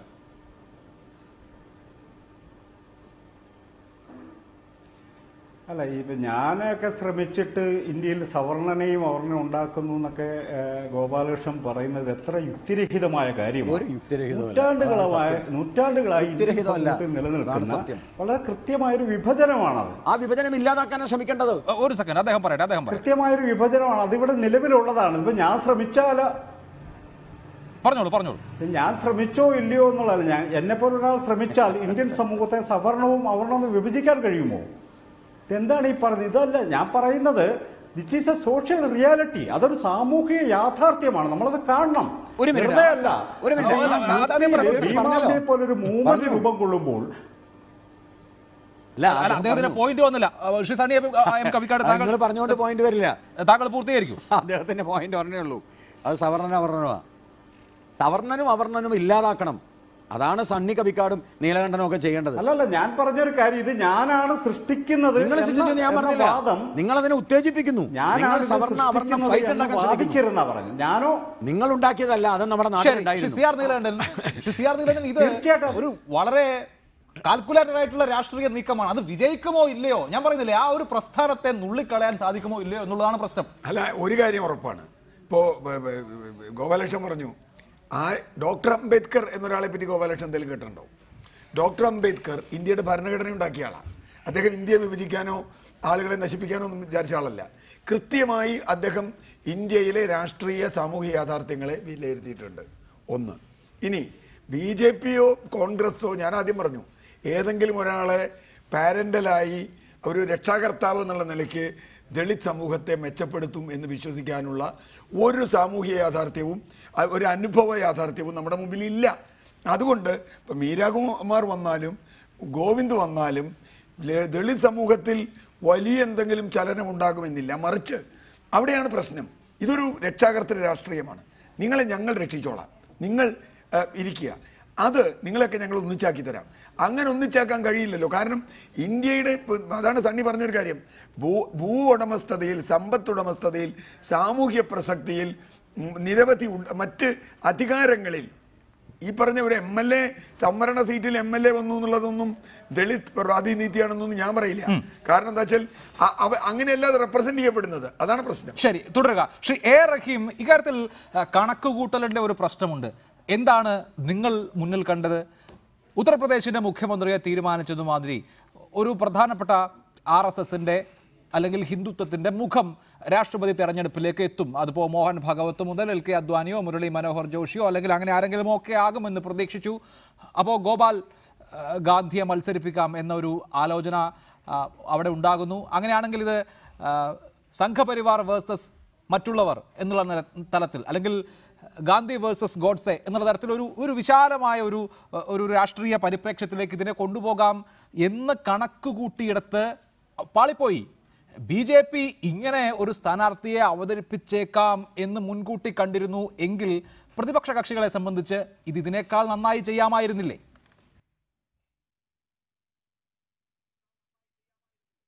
അല്ല, അങ്ങനെ പ്രവചിക്കാനാവില്ലല്ലോ. ഇപ്പോൾ RSSന്റെ നീക്കങ്ങൾ എപ്പോഴും നിഗൂഢമാണ്, അളന്നു കുറിച്ചതാണ്. അപ്പോൾ അതെല്ലാം നേരത്തെ കൂട്ടി നിഗമനത്തിലെത്തുക, അതിൽ സൂക്ഷ്മത പുലർത്താനാവുക എന്നതെല്ലാം അത് നമുക്ക് ഊഹിക്കാനാകാത്ത കാര്യമാണ്. അതല്ല രാഷ്ട്രീയ നീക്കങ്ങൾ എന്നുള്ളതല്ല. ഇവിടെ മീരാകുമാർ എന്ന സ്ഥാനാർത്ഥിയുടെ ദളിത് മുഖം മാത്രമല്ല, മീരാകുമാർ പ്രൂവ്ഡായുള്ളൊരു പൊളിറ്റീഷ്യനാണ്. ഇന്ത്യൻ പാർലമെൻറ്റിൻ്റെ സ്പീക്കറാവുക എത്ര ഭംഗിയായിട്ടാണ്. ഏതെങ്കിലും ഒരു എതിരാൾ, ഏതെങ്കിലും ഒരു രാഷ്ട്രീയ വിമർശകൻ ആർക്കെങ്കിലും അദ്ദേഹത്തെക്കുറിച്ച് മീരാകുമാറിൻ്റെ പെർഫോമൻസിനെ കുറിച്ച് അഭിപ്രായ വ്യത്യാസമുണ്ടോ അഭിലാഷേ? ഇവിടെ ഇവർ പറയുന്ന രാംനാഥ് കോവിന്ദിൻ്റെ പൊളിറ്റിക്കൽ പ്രൊഫൈൽ എടുക്ക്. ഈ രാംനാഥ് കോവിന്ദിൻ്റെ ദളിത് മുഖത്തെക്കുറിച്ച് വാചാലമാകുന്നു.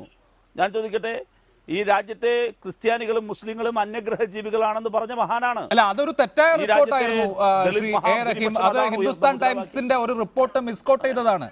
ദേ are alien to this notion എന്നുള്ളത് ഏലിയൻ ടു ദിസ് നേഷൻ എന്ന് അച്ചടിച്ചു വന്നതിന്റെ പ്രശ്നം മാത്രമാണ്. പോട്ടെ, തുടരൂ.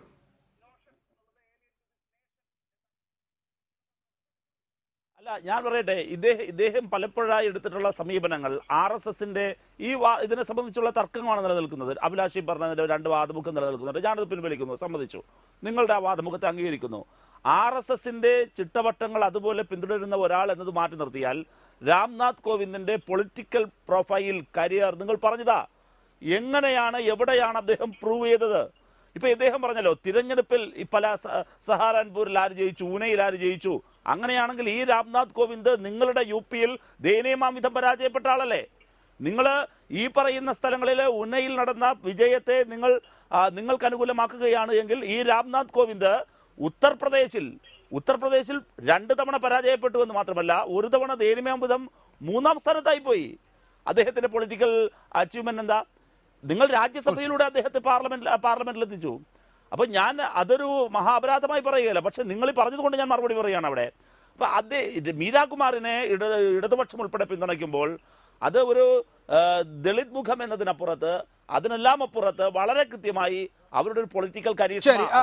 അതാണ് ഞാൻ കോൺഗ്രസിന്റെ കൂടി നിലപാട് അറിയാനുണ്ട്. നമ്മൾ അങ്ങനെ രണ്ടുപേരുടെയും പൊളിറ്റിക്കൽ പ്രൊഫൈൽ ചർച്ച ചെയ്താൽ ശരിയാണ്. മീരാകുമാർ കോൺഗ്രസ് വലിയ തോതിൽ ബീഹാറിൽ തോറ്റപ്പോഴും അവർ മാത്രം വിജയിച്ച സന്ദർഭങ്ങളൊക്കെ ഉണ്ടായിട്ടുണ്ട്. അവർ 5 തവണ ലോക്സഭയിലേക്ക് തെരഞ്ഞെടുക്കപ്പെട്ടിട്ടുണ്ട്. ശരിയാണ് ആ അർത്ഥത്തിൽ. അതേസമയം രാംനാഥ് കോവിന്ദിനും നല്ല പ്രൊഫൈലുണ്ട്. നമ്മൾ അത്തരത്തിൽ വ്യക്തികളുടെ മികവ് എന്നുള്ളതിലേക്ക് പോകുന്നതിന് മുൻപ് ശ്രീ കൊടിക്കുന്നിൽ സുരേഷ്, ഇക്കാര്യത്തിൽ കോൺഗ്രസിനെ സംബന്ധിച്ച് ഈ മീരാകുമാർ എന്ന ഒരു ആലോചന നേരത്തെ തന്നെ ഉള്ളതാണോ, അതല്ലെങ്കിൽ രാംനാഥ് കോവിന്ദ് എന്നൊരു സ്ഥാനാർത്ഥി വരുമ്പോൾ വിശേഷിച്ച് നിതീഷ് കുമാർ ഒരു പ്രത്യേക നിലപാടെടുത്ത് വഞ്ചന എന്ന് താങ്കൾ തന്നെ നേരത്തെ വിശേഷിപ്പിച്ചതുമാതിരി അങ്ങോട്ടും ഇങ്ങോട്ടും ചാഞ്ചാടുന്ന സ്വഭാവം കാണിച്ച വേളയിൽ ബീഹാറിൽ നിന്നുള്ള വലിയ ദളിത് വിഭാഗത്തെ പ്രതിനിധാനം ചെയ്യുന്ന ഒരു സ്ഥാനാർത്ഥി, ഇന്ന് ലാലു പ്രസാദ് ബീഹാർ കി ബേഠി എന്നാണ് പറഞ്ഞത്, അങ്ങനെ നിതീഷ് കുമാറിന് കൂടി ഒരു പണി കൊടുക്കുക എന്ന അർത്ഥത്തിൽ മീരാകുമാറിനെ കണ്ടെത്തിയതാണോ? ഇല്ല, അങ്ങനെയല്ല, ഒരിക്കലുമല്ല. മീരാകുമാർ ഇന്ത്യൻ പ്രസിഡന്റ് ആകാൻ എന്തുകൊണ്ടും യോഗ്യതയുള്ള ഒരു സ്ഥാനാർത്ഥി തന്നെയാണ്. അവരുടെ പ്രൊഫൈൽ പരിശോധിച്ചാൽ അവര് ഇന്ത്യൻ പാർലമെന്റിലെ ഏറ്റവും തിളങ്ങിയ സ്പീക്കറാണ്. അവർ കേന്ദ്രമന്ത്രിയായിരുന്നപ്പോൾ വളരെ നല്ലൊരു ഭരണാധികാരിയായിരുന്നു. അവര് IFS ലഭിച്ചിട്ടുള്ള, ഇന്ത്യൻ ഫോറിൻ സർവീസ് ലഭിച്ചിട്ടുള്ള ഒരു നേതാവാണ്. അതുകൊണ്ട് തന്നെ അവര് ഒരു ദളിത് മുഖത്തിലല്ല മീരാകുമാറിനെ കാണുക. അവര് ജയജീവൻ റാമിന്റെ മകളാണ്. അവര് ദളിത് മുഖത്തിൽ മാത്രമല്ല, ഇന്ത്യയിലെ പൊതുസമൂഹത്തിന്റെ പരിച്ഛേദമായി തന്നെ നമുക്ക് മീരാകുമാറിനെ കാണാൻ കഴിയും. ഈ രാംനാഥ് കോവിന്ദിനെ പോലെയുള്ള ഒരു സ്ഥാനാർത്ഥിയല്ല മീരാകുമാർ. അതുകൊണ്ട് നമ്മൾ ഈ മീരാകുമാറിനെ നേരത്തെ പരിഗണിച്ചിരിക്കുന്ന മീരാകുമാർ മാത്രമല്ല, നമ്മൾ ഇതിനകത്തൊരു സമവായം ഉണ്ടാകുന്നതിന് ഏത് കാൻഡിഡേറ്റ് ആണ് അനുയോജ്യമായി വരുന്നത് എന്നതിനെ സംബന്ധിച്ച് പല ചർച്ചകൾ നടന്നു വരുന്നു. ഒന്ന്, പ്രതിപക്ഷ കക്ഷികളെല്ലാം കൂടി ഒരുമിച്ച്. അപ്പോൾ ഞങ്ങൾക്ക് മുൻകൂട്ടി മീരാകുമാറാണ് സ്ഥാനാർത്ഥി എന്ന് കോൺഗ്രസിന് പറയാൻ കഴിയില്ല, അല്ലെങ്കിൽ വേറൊരു സ്ഥാനാർത്ഥി. പക്ഷെ പ്രതിപക്ഷ കക്ഷികളെല്ലാം കൂടെ ഒരുമിച്ച് നിർത്തി സമവായം ഉണ്ടാക്കുന്നതിന് വേണ്ടിയുള്ള ശ്രമങ്ങൾ നടത്തുന്നതിനിടയിലാണ് BJP ചില നീക്കങ്ങൾ നടത്തുകയും പ്രതിപക്ഷത്തിനോട് ആലോചിച്ചു എന്ന് വരുത്തി തീർക്കാൻ വേണ്ടി നടത്തിയ ഒരു നാടകം. ആ നാടകത്തിന് ശേഷം ഏകപക്ഷീയമായി അവരൊരു RSSകാരനായ ദളിതനെ RSSകാരനായ ദളിതനെ സ്ഥാനാർത്ഥിയെ പ്രഖ്യാപിച്ചു. ശ്രീ ബി ഗോപാലകൃഷ്ണൻ, ഇവിടെയുള്ള പ്രശ്നം എന്താണെന്ന് വെച്ചാൽ രണ്ട് കൂട്ടരും ഉദ്ദേശിച്ചത് ദളിത് വോട്ട് ബാങ്ക് അല്ലെങ്കിൽ ദളിത് ബേസ് തന്നെയാണ് ഇവിടെ. പക്ഷേ ഇപ്പോൾ ഉണ്ടായിരിക്കുന്ന ഒരു സംഗതി എന്താണെന്ന് വെച്ചാൽ രാംനാഥ് കോവിന്ദ് താരതമ്യേന ചെറിയ കോഹ്ലി വിഭാഗത്തെ പ്രതിനിധീകരിക്കുന്ന ഒരാളാണ്. പക്ഷേ മീരാകുമാർ ജഗജീവൻ റാമിന്റെ മകളാണ് എന്ന് മാത്രമല്ല, അവർ ഈ കൗബൽത്തിലാകെയുള്ള വിവിധ സംസ്ഥാനങ്ങളിൽ കിടക്കുന്ന ചമാർ ജാദവ് വിഭാഗത്തിന്റെ പ്രതിനിധിയാണ്. യഥാർത്ഥത്തിൽ നിങ്ങൾ ദളിതരെ ഉദ്ദേശിച്ചാണ് എങ്കിൽ ബഹുഭൂരിപക്ഷം ദളിതരും അവരുടെ പ്രതിനിധിയായി കാണുന്ന ആൾ ജാതിപരമായി മീരാകുമാറാണ്. അഭിലാഷേ, ഞാൻ 2-3 കാര്യങ്ങൾക്ക് ഉത്തരം പറയണം. പക്ഷെ ആദ്യം നിങ്ങൾ പറഞ്ഞതിന് പറയാം. ഈ ശരിയാണ്, നിങ്ങൾ പറഞ്ഞത് ശരിയാണ്. ജഗജീവൻ റാമിൻ്റെ കുടുംബ പാരമ്പര്യം ഈ പാവം കോവിന്ദിനില്ല. BJPയുടെ രാഷ്ട്രപതി സ്ഥാനാർത്ഥിക്ക് രാംനാഥ് കോവിന്ദിന് അതില്ല. അതൊരു പാവം കർഷക കുടുംബത്തിലെ ഒരു സാധാരണക്കാരനാണ്. നിങ്ങൾ പറയുന്ന കോൺഗ്രസ്സുകാരെപ്പോഴും കുടുംബ പാരമ്പര്യത്തിലും കുടുംബാധിപത്യത്തിലും അധിഷ്ഠിതമാണ്. ഞങ്ങൾക്കതില്ല, ഞങ്ങൾക്കത് താല്പര്യമില്ല. അതുകൊണ്ടൊരു പാസീവായിട്ടുള്ള ഒരു സാധാരണ കർഷക കുടുംബത്തിൽ ജനിച്ച സമുദായത്തിന് വേണ്ടി മാത്രം ജീവിച്ച റഹീം അദ്ദേഹത്തെക്കുറിച്ച് പഠിക്കാതെ പറഞ്ഞതുകൊണ്ട് മറുപടി പറയാൻ ഞാൻ ആഗ്രഹിക്കുന്നില്ല. അദ്ദേഹത്തെക്കുറിച്ച് വളരെ ഏറ്റവും ഇന്ന് ഇന്ത്യയിലെ ഞാൻ പറഞ്ഞൊരു കാര്യം, അദ്ദേഹത്തിന്റെ സമുദായം ചെറുതും ദളിത് സമുദായത്തെ വീണ്ടും നിങ്ങൾ വിഭജിക്കേണ്ടെന്ന്. ഇപ്പം തന്നെ സവർണനോ അവർണനോ എന്ന് പറഞ്ഞുകൊണ്ടുള്ളതാണല്ലോ നമ്മുടെ തർക്കം. ഇനി ആ ദളിത് സമൂഹത്തെ നിങ്ങൾ 4 വിഭജിക്കേണ്ട. അപ്പം ദളിത് സമൂഹത്തിൽപ്പെട്ട ഒരാൾ അത് കോലി സമുദായത്തിൽ വേണോ ഇന്ന സമുദായത്തിൽ വേണോ അല്ല. ഞാൻ നേരത്തെ ചോദിച്ച ചോദ്യം ഉണ്ടല്ലോ, ദളിത് സമൂഹത്തിൽപ്പെട്ട ഒരാളുടെ പേര് ഞങ്ങൾ പ്രഖ്യാപിച്ചു. നേരത്തെ മീരാകുമാറിൻ്റെ പേര് പ്രഖ്യാപിച്ചിട്ടുണ്ടെങ്കിൽ BJP ഒരുപക്ഷെ സപ്പോർട്ട് ചെയ്തേനെ. ഞങ്ങൾ പ്രഖ്യാപിച്ചാൽ ദളിത് സമൂഹത്തിന് വേണ്ടിയിട്ടാണ്. ഇപ്പം ഞങ്ങൾ ദളിത് സമൂഹത്തിനെ അല്ലെങ്കിൽ ഇപ്പം ഞങ്ങൾ പ്രഖ്യാപിച്ചത് വേറെ ആരെങ്കിലും പേരാണെങ്കിൽ ഇവരെന്ത് സമീപനം സ്വീകരിക്കുക? അപ്പോൾ വേറെ ആളുകളെ കൊണ്ടുവരും. അപ്പോൾ ദളിതിനോടുള്ള താല്പര്യമല്ല, മറിച്ച് BJPയെ പരാജയപ്പെടുത്തണം, അതാണ് താല്പര്യം. ആ താല്പര്യം മനസ്സിൽ സൂക്ഷിച്ചുകൊണ്ടാണ് ഇവർ വിചാരിച്ചു പരാജയപ്പെടുത്താനല്ല ശ്രീ ഗോപാലകൃഷ്ണൻ, BJP മുന്നോട്ട് വെക്കുന്നത് എന്തോ അതിന് സമാനമായ അതല്ല അഭിലാഷേ,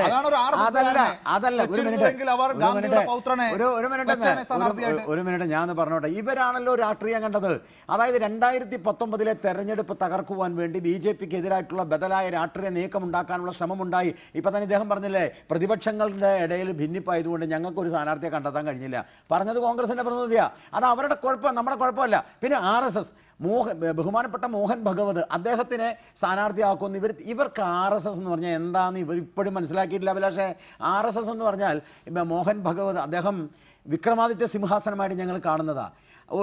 രാഷ്ട്രപതി തെരഞ്ഞെടുപ്പായാലും പ്രധാനമന്ത്രി തെരഞ്ഞെടുപ്പായാലും ഞങ്ങളങ്ങനെ ഇത്തരം അധികാര അല്ലല്ല.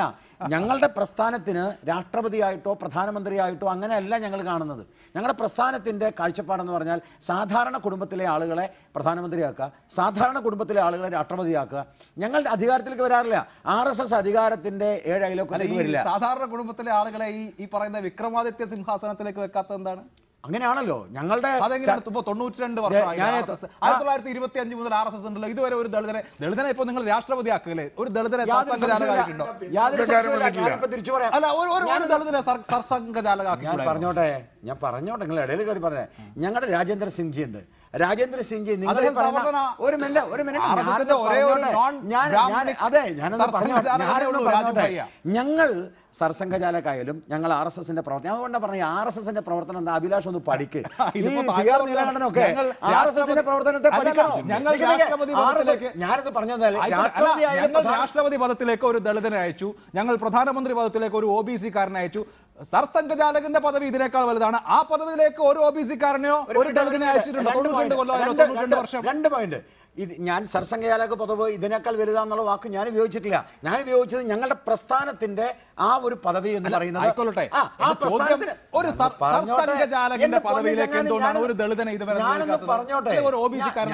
പറഞ്ഞോട്ടെ. അതായത് സർസംഘചാലക് അല്ലെങ്കിൽ ഞങ്ങളുടെ പോസ്റ്റ് എന്ന് പറയുന്നത് ജാതിയും മതവും ഒന്നും നോക്കിയിട്ടല്ല. നിങ്ങൾ കാണുന്നത് ഒരു ദളിതനെ അവിടെ വെക്കൂ, ഒരു സവർണനെ ഇവിടെ വെക്കൂ, ഒരു ക്രിസ്ത്യാനിയെ അവിടെ വെക്കൂ, ഒരു മുസൽമാനെ അവിടെ, അങ്ങനല്ല. അത് ഞങ്ങളുടെ പ്രസ്ഥാനവുമായി ബന്ധപ്പെട്ട് പ്രവർത്തിച്ചിട്ടാണ്. ഇപ്പം നേരത്തെ നമ്മുടെ CPM പ്രതിനിധി എന്താ പറഞ്ഞത്? രാംനാഥ് കോവിന്ദ് ഇതുവരെ ജയിച്ചിട്ടുണ്ടോ? സീതാറാം യെച്ചൂരി ജയിച്ചിട്ടുണ്ടോ? സീതാറാം യെച്ചൂരി ഏതെങ്കിലും ഇലക്ഷനിൽ മത്സരിച്ചിട്ടുണ്ടോ? അദ്ദേഹം ഈ കോൺഗ്രസിന്റെ സാരി തുമ്പിലല്ലേ കയറിക്കൊണ്ടിരിക്കുന്നത്? വെറുതെ അബദ്ധം വിളിച്ച് പറയാം. നിങ്ങൾ ചോദിച്ച ചോദ്യം ഇത്രയേ ഉള്ളൂ. ഞങ്ങളുടെ പ്രസ്ഥാനത്തിൽ നിങ്ങൾ ഇവിടെ ഞാനും നിങ്ങളും ജീവിച്ചിരിപ്പുണ്ടെങ്കിൽ, ഒറ്റ കാര്യം ഞാൻ പറയാം, ഞാനും നിങ്ങളും ജീവിച്ചിരിപ്പുണ്ടെങ്കിൽ RSSന്റെ പ്രസ്ഥാനത്തിൽ ദളിതനോ ഹരിജനോ ഒക്കെ വരും. കേശവനാണ് തുടങ്ങിയത്. തുടങ്ങിയത് അത് മാറ്റി വേറെ ദളിതനെ കൊണ്ട് തുടങ്ങിയാൻ പറ്റും. അദ്ദേഹമാണ് തുടങ്ങിയത്. അതിനുശേഷം ഇങ്ങോട്ട് വന്നിട്ടുള്ള MS ഗോൾവാൾക്കർ എന്ന് പറഞ്ഞാൽ സന്യാസിയാ. അത് പറയാനില്ല നിങ്ങൾക്ക്. അദ്ദേഹത്തിന് ജാതിയില്ല, അദ്ദേഹം സന്യാസിയാണ്. മോഹൻ ഭഗവത് ഉണ്ട്. ഇത്രയും പേര് ഞാൻ പറഞ്ഞല്ലോ നിങ്ങളോട്, ഞാൻ നിങ്ങളോട് പറഞ്ഞല്ലോ, വളരെ കൃത്യമായിട്ടൊരു കാര്യം പറഞ്ഞല്ലോ. ഞങ്ങളുടെ ഞാൻ നിങ്ങളോട് പറഞ്ഞല്ലോ, ഞാൻ നിങ്ങളോട് പറഞ്ഞല്ലോ, രാജ്നാഥ് സിംഗ്ജിയുടെ പേര് ഞാൻ പറഞ്ഞു. ഇനി ഞാൻ പറഞ്ഞല്ലോ, നിങ്ങൾ ഇത്രയേ ഉള്ളൂ എന്റെ ഉത്തരം. 1925 മുതൽ 2017 വരെ ഞാൻ പറഞ്ഞല്ലോ, നിങ്ങളും ഞാനും തമ്മിൽ ജീവിച്ചിരിപ്പുണ്ടെങ്കിൽ ഈ പ്രസ്ഥാനത്തിൽ ഞങ്ങൾ ദളിതനും ഹരിജനും എല്ലാവരും ഇപ്പോഴും നമ്മുടെ തർക്കം ഞങ്ങൾ ദളിതനെ അവിടെയാക്കും, ഞങ്ങൾ ദളിതനെ ഇവിടെയാക്കും. അങ്ങനെ ആക്കാനല്ല ഡോക്ടർ അംബേദ്കർ പറഞ്ഞത്. അങ്ങനെ എവിടെയെങ്കിലും ഒരാളെ ആക്കാനല്ല. അവർക്ക് സ്വയമായി ഉയർന്നു വരാനുള്ള ഒരു സാമൂഹ്യ സാഹചര്യം 70 വർഷമായിട്ടും ഇന്ത്യയിൽ ഉണ്ടായിട്ടില്ല എന്ന യാഥാർത്ഥ്യമാണ് ഈ ചർച്ചയിൽ കൂടി വരുന്നത്. ആ യാഥാർത്ഥ്യമാണെങ്കിൽ നിങ്ങൾ കോൺഗ്രസിനെ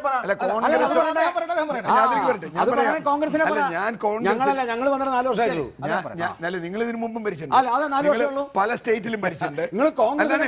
അല്ല മാഷേ, ഗുജറാത്തിൽ നിങ്ങൾ ഇത്രേ കൊല്ലായി ഭരിക്കണു. അവിടെ ഇപ്പോഴും നമ്മളിപ്പോ കേൾക്കുന്നത് മനുഷ്യന്റെ അമേദ്യം കൊണ്ടുപോകുന്ന മനുഷ്യരുണ്ട് ഗുജറാത്തിൽ എന്നാണ്. ഗുജറാത്തിലുണ്ട്. അല്ല ഞാൻ എന്റെ പോയിന്റ് അതല്ല. ഒന്ന്, അങ്ങനെയാണ് നമ്മളിതിനെ രാഷ്ട്രീയം കാണുന്നെങ്കിൽ ഞങ്ങൾ അത് കൊടുത്തോളാം. നാളെ ഇപ്പോൾ വാശിക്ക് വേണ്ടി ഒരു സർസംഘചാലകിനെ ദളിതനെയാണ്. അതൊന്നുമല്ല പ്രശ്നം. ഇവിടെ പ്രശ്നം എന്താ അറിയോ? ഇവിടെ പ്രശ്നം അതല്ല. മോഡി അപ്പോയിന്റ്മെന്റ്സ് മുഴുവൻ നോക്കിക്കോളൂ.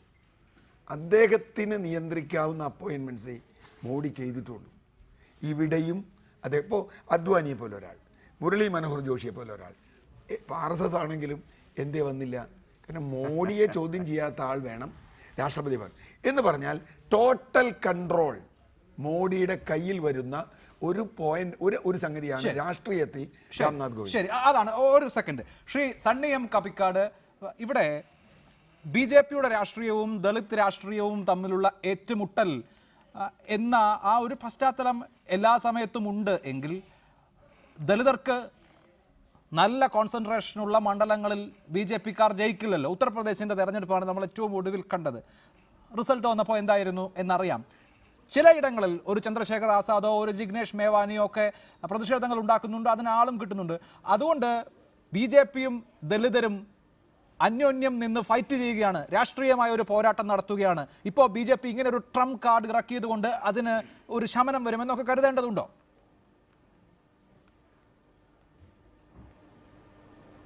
ഇതിനകത്തൊരു പ്രധാനപ്പെട്ട ഒരു കാര്യം, ഈ തിരഞ്ഞെടുപ്പുകളിലെ വിജയം മാത്രമായിട്ട് നമുക്ക് രാഷ്ട്രീയം ചർച്ച ചെയ്യാൻ പറ്റില്ല എന്നതാണ്.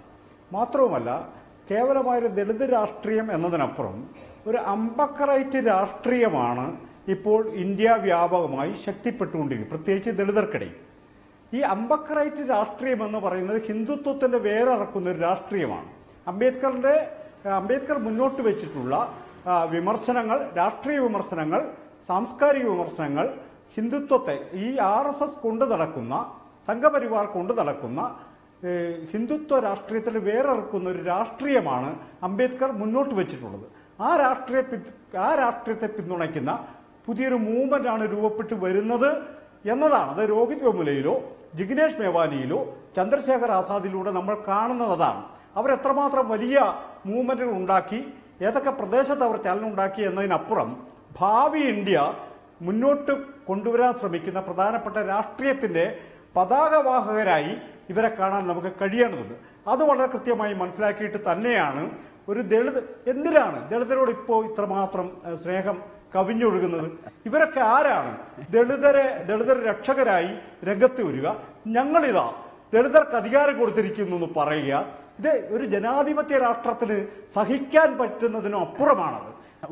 ഈ ഇന്ത്യയിൽ ജനിച്ചു വളർന്ന കോടിക്കണക്കിന് വരുന്ന ജനവിഭാഗത്തെ ചൂണ്ടിയിട്ട് ഞങ്ങളിതാ അവർക്ക് അധികാരം കൊടുക്കുന്നു എന്ന് പറയുന്നത് ഒരു ജനാധിപത്യ രാഷ്ട്രീയത്തിൽ ജീവിക്കുന്ന, ജനാധിപത്യ സമൂഹത്തിൽ ജീവിക്കുന്നവർക്ക് സഹിക്കാൻ കഴിയുന്നത് അത്രമാത്രം അപമാനകരമാണ്. ശരി, ആ സിറ്റുവേഷൻ താങ്കൾ അങ്ങനെയാണ് കാണുന്നത്. തുടരണം ശ്രീ സണ്ണി എം കബിക്കാട്. ശ്രീ എ റഹീം, ഈ രാഷ്ട്രീയത്തെ ശരിയായി അഭിസംബോധന ചെയ്യാൻ ഇടതുപക്ഷം അടക്കമുള്ള മറ്റ് കക്ഷികൾക്ക് കഴിഞ്ഞിട്ടുണ്ടോ? നിങ്ങൾ ലാൽ സലാം എന്ന് പറയുന്നതിന്റെ കൂട്ടത്തിൽ ജയ് ഭീം എന്ന് പറഞ്ഞതുകൊണ്ടോ, ലാൽ സലാം എന്ന് പറയുന്നതിന്റെ കൂട്ടത്തിൽ നീൽ സലാം എന്ന് പറഞ്ഞതുകൊണ്ടോ ഒന്നും ദളിത് രാഷ്ട്രീയമായില്ലല്ലോ. പലയിടങ്ങളിലായി, പല തുരുത്തുകളിലായി അങ്ങനെ ഒരു രാഷ്ട്രീയം ഇവിടെ ശ്രീ സണ്ണി എം കബിക്കാട് സൂചിപ്പിച്ചതുപോലെ അംബേദ്കറൈറ്റ് രാഷ്ട്രീയം വളർന്നു വരുന്നുണ്ട്. ആ സമൂഹത്തിൽ നിന്ന് ഒരാൾ രാഷ്ട്രപതിയാകുന്നു അല്ലെങ്കിൽ വേറെ ഏതെങ്കിലും വലിയ പദവി കിട്ടുന്നു എന്നുള്ളത് ആ രാഷ്ട്രീയത്തെ ശരിയാംവണ്ണം മനസ്സിലാക്കിക്കൊണ്ട് അതിനെ അഭിസംബോധന ചെയ്തുകൊണ്ട് അതിന് പിന്തുണ നൽകലാണോ?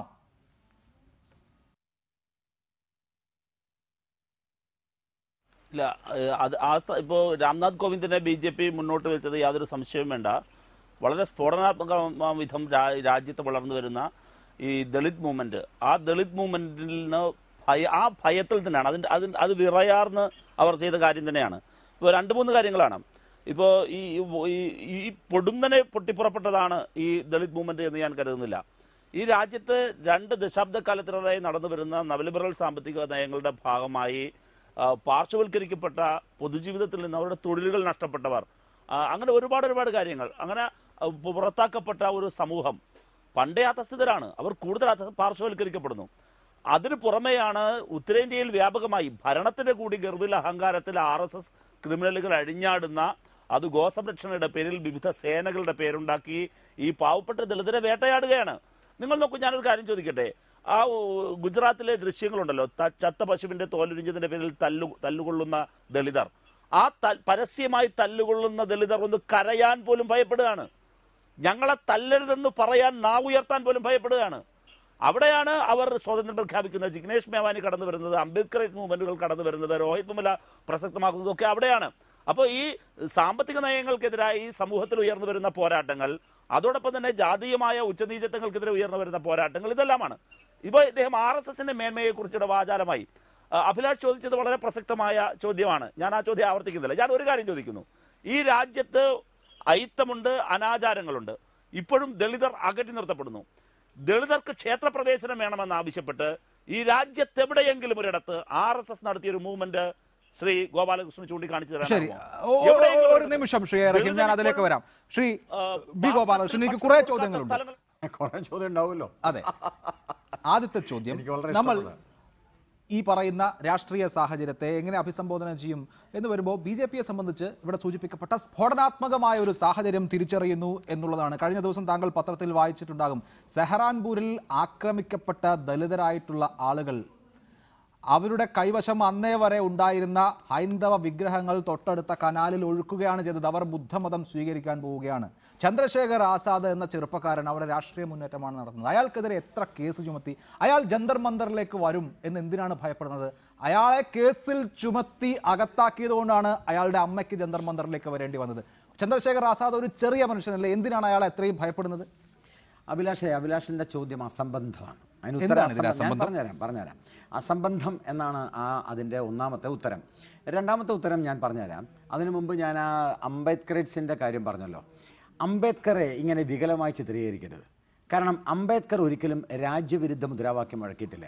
അദ്ദേഹത്തിനെ ചില സവർണ സമുദായത്തിൽപ്പെട്ട ആളുകൾ അദ്ദേഹത്തെ ആക്രമിച്ചപ്പോഴും പീഡിപ്പിച്ചപ്പോഴും അദ്ദേഹം ബുദ്ധമതത്തിലേക്ക് പറഞ്ഞോട്ടപ്പ, നിങ്ങൾ ഇടയിൽ പറഞ്ഞാൽ എങ്ങനെ? അദ്ദേഹം ബുദ്ധമതത്തിലേക്ക് പരിവർത്തനം ചെയ്തപ്പോൾ അദ്ദേഹത്തിൻ്റെ പുസ്തകമുണ്ട്, അംബേദ്കർ ഓൺ ആര്യൻസ് എന്ന് പറയുന്ന പുസ്തകമുണ്ട്. ആ പുസ്തകത്തിൽ പറയുന്നത്, I basically the part of the Hindutva, ഞാൻ ഹിന്ദു നാഷൻ്റെ, ഹിന്ദു സംസ്കാരത്തിൻ്റെ, ഇന്ത്യയുടെ പാരമ്പര്യത്തിൻ്റെ ഭാഗമാണ്, ഞാൻ ഒരിക്കലും വേറൊരു മതം സ്വീകരിക്കില്ല എന്ന് പറഞ്ഞ ആളാണ് അംബേദ്കർ. പുസ്തകമുണ്ട്.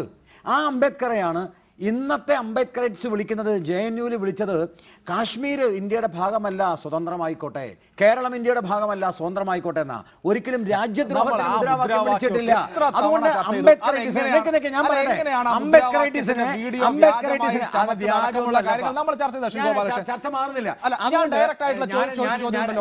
അംബേദ്കർ ചെയ്തത് മാതിരി ഇപ്പോ അവിടുത്തെ ദളിതർ ബുദ്ധമതത്തിലേക്ക് മാറുകയാണ്, വിഗ്രഹങ്ങൾ പുഴയിൽ ഒഴുക്കുകയാണ്. ഒരു സാഹചര്യം ഭയപ്പെടുന്നില്ലേ? എന്തിനാണ് ചന്ദ്രശേഖർ ആസാദിനെ അറസ്റ്റ് ചെയ്ത് വെച്ചിരിക്കുന്നത്? ഞാനൊന്ന് പറഞ്ഞോട്ടെ. അതായത് അതുകൊണ്ട് അംബേദ്കറൈറ്റിസിനെ ഇന്നത്തെ അംബേദ്കറിന്റെ പേര് പറഞ്ഞ് നടക്കുന്ന രാഷ്ട്രീയം ഒരു ദേശീയ രാഷ്ട്രീയമല്ല. അതിനെയാണ് ഞങ്ങൾ എതിർക്കുന്നത്. ഒരിക്കലും അംബേദ്കറിനെയോ അല്ലെങ്കിൽ അംബേദ്കറുമായി ബന്ധപ്പെട്ട മൂവ്മെന്റിനുമേ അല്ല. രണ്ടാമത്തെ കാര്യം, നിങ്ങൾ പറഞ്ഞു ശരിയാണ് അഭിലാഷ്, ഹിന്ദു സമുദായത്തിൽപ്പെട്ട ഈ കേരളത്തിലുണ്ട് ധാരാളം.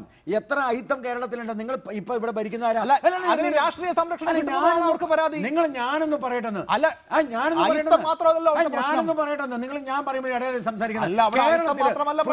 നിൽക്കൂ, കേരളത്തിൽ പുരോഗമനവാദികൾ പാർട്ടി പ്രവർത്തിക്കുന്ന ഭരണത്തിലിരിക്കുന്ന കേരളത്തിൽ പാലക്കാട് അയിത്ത, ഈ ഐറ്റം ആരാ കൊണ്ടുവന്നതാ? പാലക്കാട് ഐറ്റം നിങ്ങൾ അന്വേഷിക്കാൻ പോയിട്ട് പുരോഗമനവാദ പ്രസ്ഥാനത്തിന്റെ ആളുകളാ ഐറ്റം അവിടെ കൊണ്ടുവന്നത്. അപ്പോൾ അതിനെതിരെ രംഗത്ത് വന്നത് ഞങ്ങളാ. ഹിന്ദു സമൂഹത്തിൽ അയിത്തമുണ്ട്, അതില്ലാതാക്കാനാണ് ശ്രമിക്കുന്നത് ഞങ്ങൾ.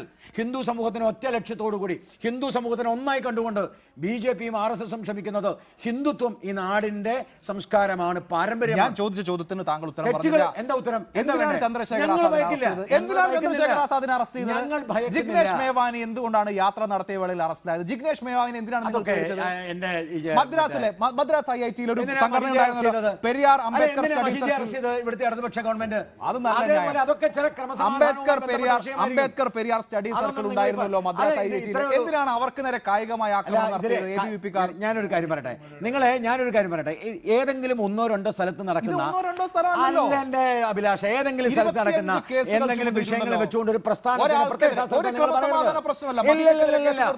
ഒരു ക്രമസമാധാന പ്രശ്നമല്ല. എന്ന ആളെ ചന്ദ്രശേഖർ ആസാദ് എന്തിനാണ് കേസ് ചുമത്തി അകത്തിട്ടിരിക്കുന്നത്? എന്ത് ക്രമസമാധാന സമാനമായ സമീപനം സ്വീകരിച്ചല്ലോ ജിഗ്നേഷ് മേവാനിക്ക് നേരെ. ഇവരെയൊക്കെ ഇങ്ങനെ കേസ് ചുമത്തുക. ഞാൻ നിങ്ങളോട് ചോദിച്ചില്ലേ, മഹിജയുമായി ബന്ധപ്പെട്ട ഒരു സാമൂഹ്യ പ്രവർത്തകൻ അവിടെ വന്നപ്പോൾ കേസ് ചുമത്തിയില്ലേ? അതിനെന്താ മറുപടി പറഞ്ഞത്? ആ ന്യായം വെച്ചാണോ? ആ ന്യായമല്ലേ? ഇതൊക്കെ പല പ്രവർത്തനങ്ങളുണ്ടാവും, അതൊക്കെ സ്വാഭാവികമായിട്ടുണ്ടാവും. അതിനെ നിശ്ചയിച്ചിട്ട് കാര്യമില്ല. അല്ല, അന്ന് നമ്മളൊക്കെ അതിനെ എതിർത്തതാണ്. ചിലപ്പോൾ അങ്ങനെയൊക്കെ പറഞ്ഞിട്ടുണ്ട്, ഗോപാലകൃഷ്ണൻ എതിർത്തുണ്ട്, ഞാൻ എതിർത്തിട്ടുണ്ട്. പക്ഷേ അതേ കാര്യം വേറെ സ്ഥലത്ത് ഇവിടെ ഒരു അവിടുത്തെ എന്താണെന്ന് അറിയണം. അല്ല, അത് പരിഗണിച്ചുകൊണ്ടല്ല. ഇവിടെ ഒരു പ്രശ്നം കൂടിയുണ്ട്. രാഷ്ട്രീയത്തിനപ്പുറത്ത് ജാതി എന്ന് പറയുന്ന യാഥാർത്ഥ്യം ഗോപാലകൃഷ്ണൻ പറയുന്ന പോലെ അത്ര ലളിതമൊന്നുമല്ല. ഹിന്ദു ഐക്യം ഞങ്ങൾ കൊണ്ടിരുന്നു, ഞങ്ങൾ ഉണ്ടാക്കി, ഇവിടെ വരെ എത്തിയില്ലേ? നിങ്ങൾ എവിടെ എത്തിയില്ല.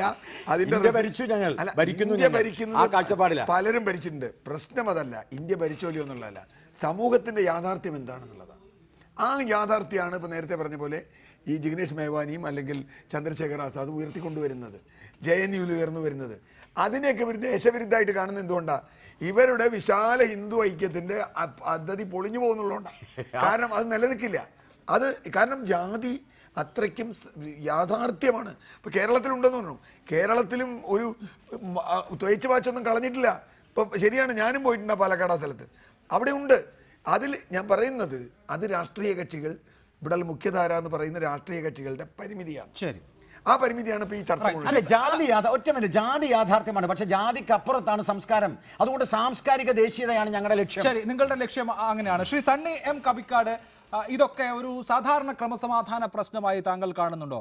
ജിഗ്നേഷ് മേവാനി അറസ്റ്റ് ചെയ്യപ്പെടുന്നത്, അല്ലെങ്കിൽ അയാൾ ഗുജറാത്തിൽ ഒരു പ്രത്യേക ദിവസം ഉണ്ടാകാൻ പാടില്ല എന്ന് വരുന്നത്, ചന്ദ്രശേഖർ ആസാദ് ജന്തർ മന്ദറിലേക്ക് പോകാൻ പാടില്ല എന്ന് വരുന്നത്, അയാൾക്കെതിരെ നിരവധി ക്രിമിനൽ കേസുകൾ ചുമത്തപ്പെടുന്നത്, അംബേദ്കർ പെരിയാർ സ്റ്റഡി സർക്കിൾ ആക്രമിക്കപ്പെടുന്നത്, ഇതൊക്കെ സാധാരണ നിലയ്ക്ക് നടക്കുന്ന കാര്യങ്ങളായി തോന്നുന്നുണ്ടോ? ഇതൊരു ഒറ്റപ്പെട്ട സംഭവങ്ങളായി നാം എടുക്കാൻ പാടില്ല. കാരണം ഇതിനെ എല്ലാത്തിനെയും, അതായത് ജിഗ്നേഷ് മേവാനി സംഭവത്തെയും ചന്ദ്രശേഖർ ആസാദിനെയും ഈ പറഞ്ഞ പെരിയോർ സ്റ്റഡീസ് സർക്കിളിനെയും എല്ലാം ലിങ്ക് ചെയ്യുന്ന, രോഹിത് വെമുലയെയും ഒക്കെ ലിങ്ക് ചെയ്യുന്ന പ്രധാനപ്പെട്ട ഒരു കാര്യം അംബേദ്കറൈറ്റ് അവബോധമാണ്. ഇപ്പോൾ ഗോപാലകൃഷ്ണൻ പറഞ്ഞാൽ I am the part of Hindu society എന്ന് അംബേദ്കർ പറഞ്ഞു എന്ന്. ഞാനൊരു ഹിന്ദുവായി ജനിച്ചെങ്കിലും ഹിന്ദുവായി മരിക്കില്ല എന്ന് പ്രഖ്യാപിച്ച അംബേദ്കറെ കുറിച്ച് ഇത്തരം തെറ്റായ കാര്യങ്ങൾ പുസ്തകം കൊണ്ടുവരാൻ തയ്യാറാണ്. ഇവിടെ റിപ്പോർട്ടർ ചാനലിൽ ചർച്ച വെച്ചോ. അങ്ങനെ പറയാൻ പാടില്ല. ഞാൻ പുസ്തകം ബേസ് ചെയ്തിട്ടാണ് പറഞ്ഞത്. ഞാൻ പുസ്തകം ബേസ് ചെയ്തിട്ടാണ് പറയുന്നത്. അംബേദ്കറാണ് ഇന്ത്യൻ ആര്യൻസ്. ഞാൻ പറയുന്ന ഒരു കാര്യം, നിങ്ങളുടെ പുസ്തകമല്ല, അംബേദ്കറുടെ പുസ്തകവും അംബേദ്കറുടെ വാക്യങ്ങളുമാണ് ഞാൻ പറയുന്നത്. ഞാൻ പറയുന്ന ഒരു കാര്യം, അതുകൊണ്ട് ഇത് ഒറ്റപ്പെട്ട കാര്യങ്ങളായി നാം എടുക്കേണ്ടതില്ല. ഇതിനെ മുഴുവൻ ലിങ്ക് ചെയ്യുന്ന അടിസ്ഥാന ധാരയായി അംബേദ്കർ ചിന്തകളുണ്ട്. അംബേദ്കർ തന്നെയാണ് ഹിന്ദുത്വ രാഷ്ട്രീയത്തെ ഇന്ത്യയിൽ ദേശീയമായി അസ്തമിപ്പിക്കാൻ ശേഷിയുള്ള ഒരു പ്രത്യയശാസ്ത്ര ധാരയായി അംബേദ്കർ ഇന്ത്യൻ സമൂഹത്തെ ബാധിച്ചിരിക്കുന്നു എന്നത് തന്നെയാണ് ചന്ദ്രശേഖർ ആസാദിലൂടെയും ജിഗ്നേഷ് മേവാനിയിലൂടെയും പെരിയോർ സർക്കിളിലൂടെയും നമുക്ക് ബോധ്യപ്പെടുന്നത്. ഇത് തന്നെയാണ് അതിൻ്റെ ഉത്തരവും. അതാണ് ശ്രീ ഗോപാലകൃഷ്ണൻ. അംബേദ്കർ പുനർജനിച്ചു എന്നുള്ളതാണ് പ്രശ്നം. അംബേദ്കർ ഏത് കാലത്താണ് ബുദ്ധമതത്തിലേക്ക് മാറിയത്, അതിനുശേഷം എന്തൊക്കെ സംഭവം ഉണ്ടായി, ഇപ്പോൾ ആളുകൾ ഒരു പ്രതിഷേധം എന്നുള്ള നിലയിൽ ഒരു ഠാക്കൂർ ഉത്തർപ്രദേശ് ഭരിക്കുമ്പോൾ ഞങ്ങൾക്ക് ഇതേ കിട്ടൂ എന്ന് പറഞ്ഞുകൊണ്ട് അവർ തെരുവിലിറങ്ങുന്നു, അവർ വിഗ്രഹങ്ങൾ പുഴയിൽ ഒരുക്കുന്നു, ഞങ്ങൾ അന്ന് അംബേദ്കർ ചെയ്തത് മാതിരി ബുദ്ധമതത്തിലേക്ക് മാറുന്നു എന്ന് എത്ര ചെറിയ ആളുകളായിക്കോട്ടെ അവർ പ്രഖ്യാപിക്കുമ്പോൾ അതിനകത്തൊരു തീയുണ്ട്, അത് പടരാതിരിക്കുക, അതിനുള്ള ഫയർ ഫൈറ്റിംഗ് ആണ് ഇത്. ഗോവിന്ദ് ഇവിടെ സ്ഥാനാർത്ഥിയായി വരുന്നത് അടക്കം. എൻ്റെ അഭിലാഷ്, ഞങ്ങൾ വളരെ കൃത്യമായിട്ടുള്ള സമീപനമല്ലേ സ്വീകരിച്ചത്? ഈ ഹിന്ദു സമൂഹത്തിൽ സവർണ വിഭാഗത്തിൽപ്പെട്ട ആളുകൾ ഏതെങ്കിലും ഭാഗത്ത് തീർച്ചയായിട്ടും അവർണ വിഭാഗത്തിൽപ്പെട്ട ആളുകൾക്കെതിരായിട്ടുള്ള ശ്രമങ്ങളും പോരാട്ടങ്ങളും നടത്തി ഞങ്ങൾ എതിർത്തുകൊണ്ടിരിക്കുന്നു, അതിനെ ശമിപ്പിച്ചുകൊണ്ടിരിക്കുന്നു, ആ തീ ആളിപ്പടരാതിരിക്കാൻ ശ്രമിക്കുന്നു. ആ തീ പൊരകത്തുമ്പോൾ വാഴ വെട്ടുന്ന സമീപനമാണ് സണ്ണി കബിക്കാട് നീലകണ്ഠൻ സ്വീകരിക്കുന്നത്. ഞങ്ങൾക്കതില്ല, അതാണ് CPM സ്വീകരിക്കുന്നത്. ഞങ്ങൾ ആ പൊര കത്തുന്നത് വെള്ളം കോരി ഒഴിച്ച് ഇല്ലാതാക്കാൻ ശ്രമിക്കുക, പൊര ഉണ്ടാക്കാൻ ശ്രമിക്കുക. ശരി, അങ്ങനെയാണോ ശ്രീ എ റഹീം? കൂടുതൽ വിഭജനങ്ങൾ, കോൺഫ്രണ്ടേഷൻ ഉണ്ടാകട്ടെ എന്ന് വിചാരിക്കുകയാണോ CPIM മറ്റുള്ളവരും?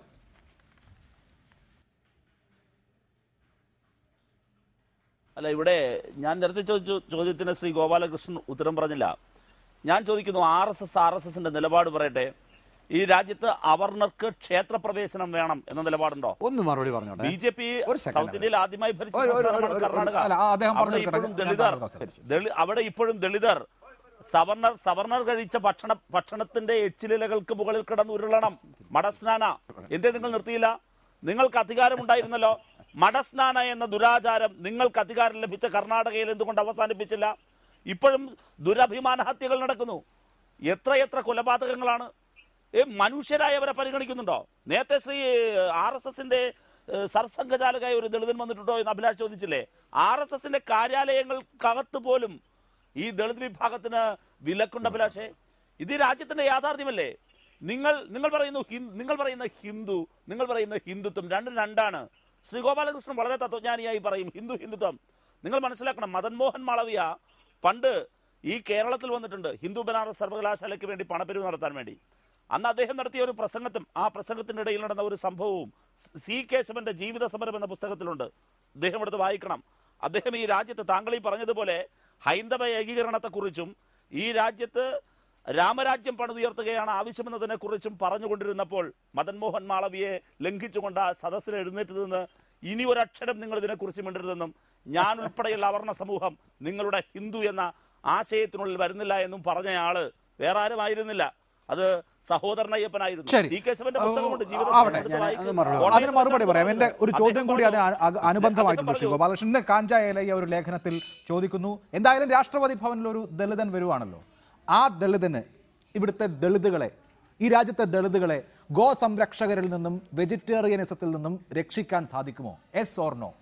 ഞാൻ അത് താങ്കളുടെ ചോദ്യത്തിന് വരുന്ന മുമ്പ് അതിനൊന്നും മറുപടി പറഞ്ഞോട്ടെ. വേഗം. അതായത് റഹീം ഒരു കാര്യം മനസ്സിലാക്കണം. റഹീം ഒരു കാര്യവും കൃത്യമായി മനസ്സിലാക്കാതെ അവിടെ ഇവിടെയൊക്കെ വായിച്ചു വന്നിട്ട് കാര്യമില്ല. രാമക്ഷേത്രം എന്ന് പറയുന്ന ഞങ്ങളുടെ സങ്കല്പം, ആ സങ്കല്പത്തിന് തറക്കല്ലിട്ടതാരാ? ഒരു ദളിതനാ. വേണ്ട, നിങ്ങളൊരു കാര്യം ചെയ്യ റഹീമേ, നമ്മളിപ്പോൾ സംസാരിക്കുന്നത്, ഞങ്ങളിവിടെ സംസാരിക്കുന്ന ആലുവല, ഇവിടെ തന്ത്ര വിദ്യാപീഠമുണ്ട്.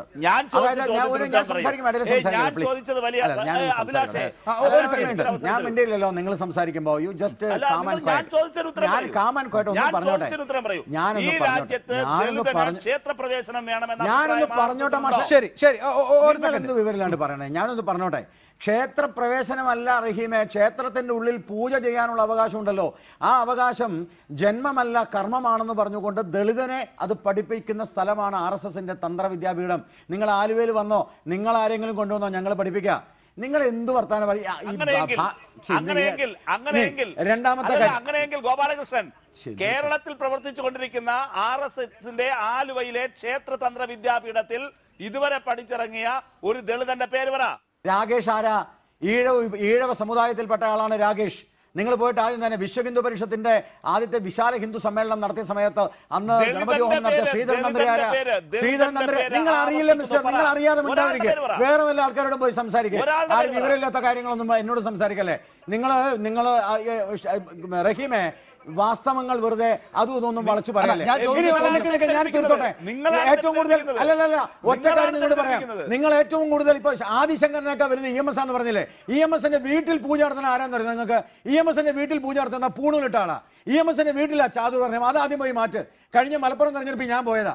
വേണമെങ്കിൽ റഹീം വാ, എന്റെ കൂടെ വാ. ഇപ്പോഴും പൂജ നടക്കുന്നതാണ്. പൂജ നടത്തുന്നത് പൂണൂലിട്ട ആളാ.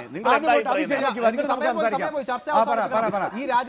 ഞാൻ ചോദിച്ച ചോദ്യം നിങ്ങൾ പ്രതികരിക്കുന്നത് ഏത് കോണിൽ? ദളിതരെ വെജിറ്റേറിയനിസത്തിൽ നിന്നോ ഗോ സംരക്ഷകരിൽ നിന്നോ രക്ഷിക്കാൻ പറ്റുമോ പുതിയ രാഷ്ട്രപതി? കഥ അറിഞ്ഞാൽ മതി. നിങ്ങളൊരു കാര്യം മനസ്സിലാക്കി, ഈ നാട്ടിലെ മുഴുവൻ ആളുകളും വെജിറ്റേറിയൻ ആവണമെന്നോ ഈ നാട്ടിലെ മുഴുവൻ ആളുകളും മറ്റേ ബീഫ് കഴിക്കും, ഇതൊന്നും ഞങ്ങളുടെ വിഷയമല്ല. ഞാൻ തരുൺ വിജയൻ ഞങ്ങളുടെ തന്നെ ഒരു അല്ലല്ല RSSന്റെ നേതാവ് തരുൺ വിജയ് എഴുതുണ്ടല്ലോ, ഹിന്ദു മതം എന്ന് പറയുന്ന അടുക്കള മതമല്ല. ഞങ്ങളെ സംബന്ധിച്ചിടത്തോളം ഇന്ത്യയുടെ കോൺസ്റ്റിറ്റ്യൂഷന്റെ പ്രഥമ പുരുഷനായിട്ട് കൃത്യമായി പറയുന്നു, ഈ ഒരു കാരണവശാലും ഒരു ഡിസ്ക്രിമിനേഷനും ഇല്ല. അതായത് ഒരു ഡിസ്ക്രിമിനേഷനും ഇല്ല. ചത്ത പശുവിന്റെ തോൽ ഉരിച്ചതിന് ഒരു ദളിതനും മർദ്ദനമേൽക്കേണ്ടാത്ത അവസ്ഥ രാംനാഥ് കോവിന്ദ് രാഷ്ട്രപതി ഭവനിൽ എത്തിയാൽ ഉണ്ടാകുമോ ഇല്ലയോ എന്നുള്ളതാണ് കാത്തിരുന്ന് കാണാനുള്ളത്. ശരി, വളരെ നന്ദി Shri CR Neelakantan, Shri Gopalakrishnan, Shri A. Rahim, Shri Sunny Kappikkad, Shri Kodikunnil Suresh.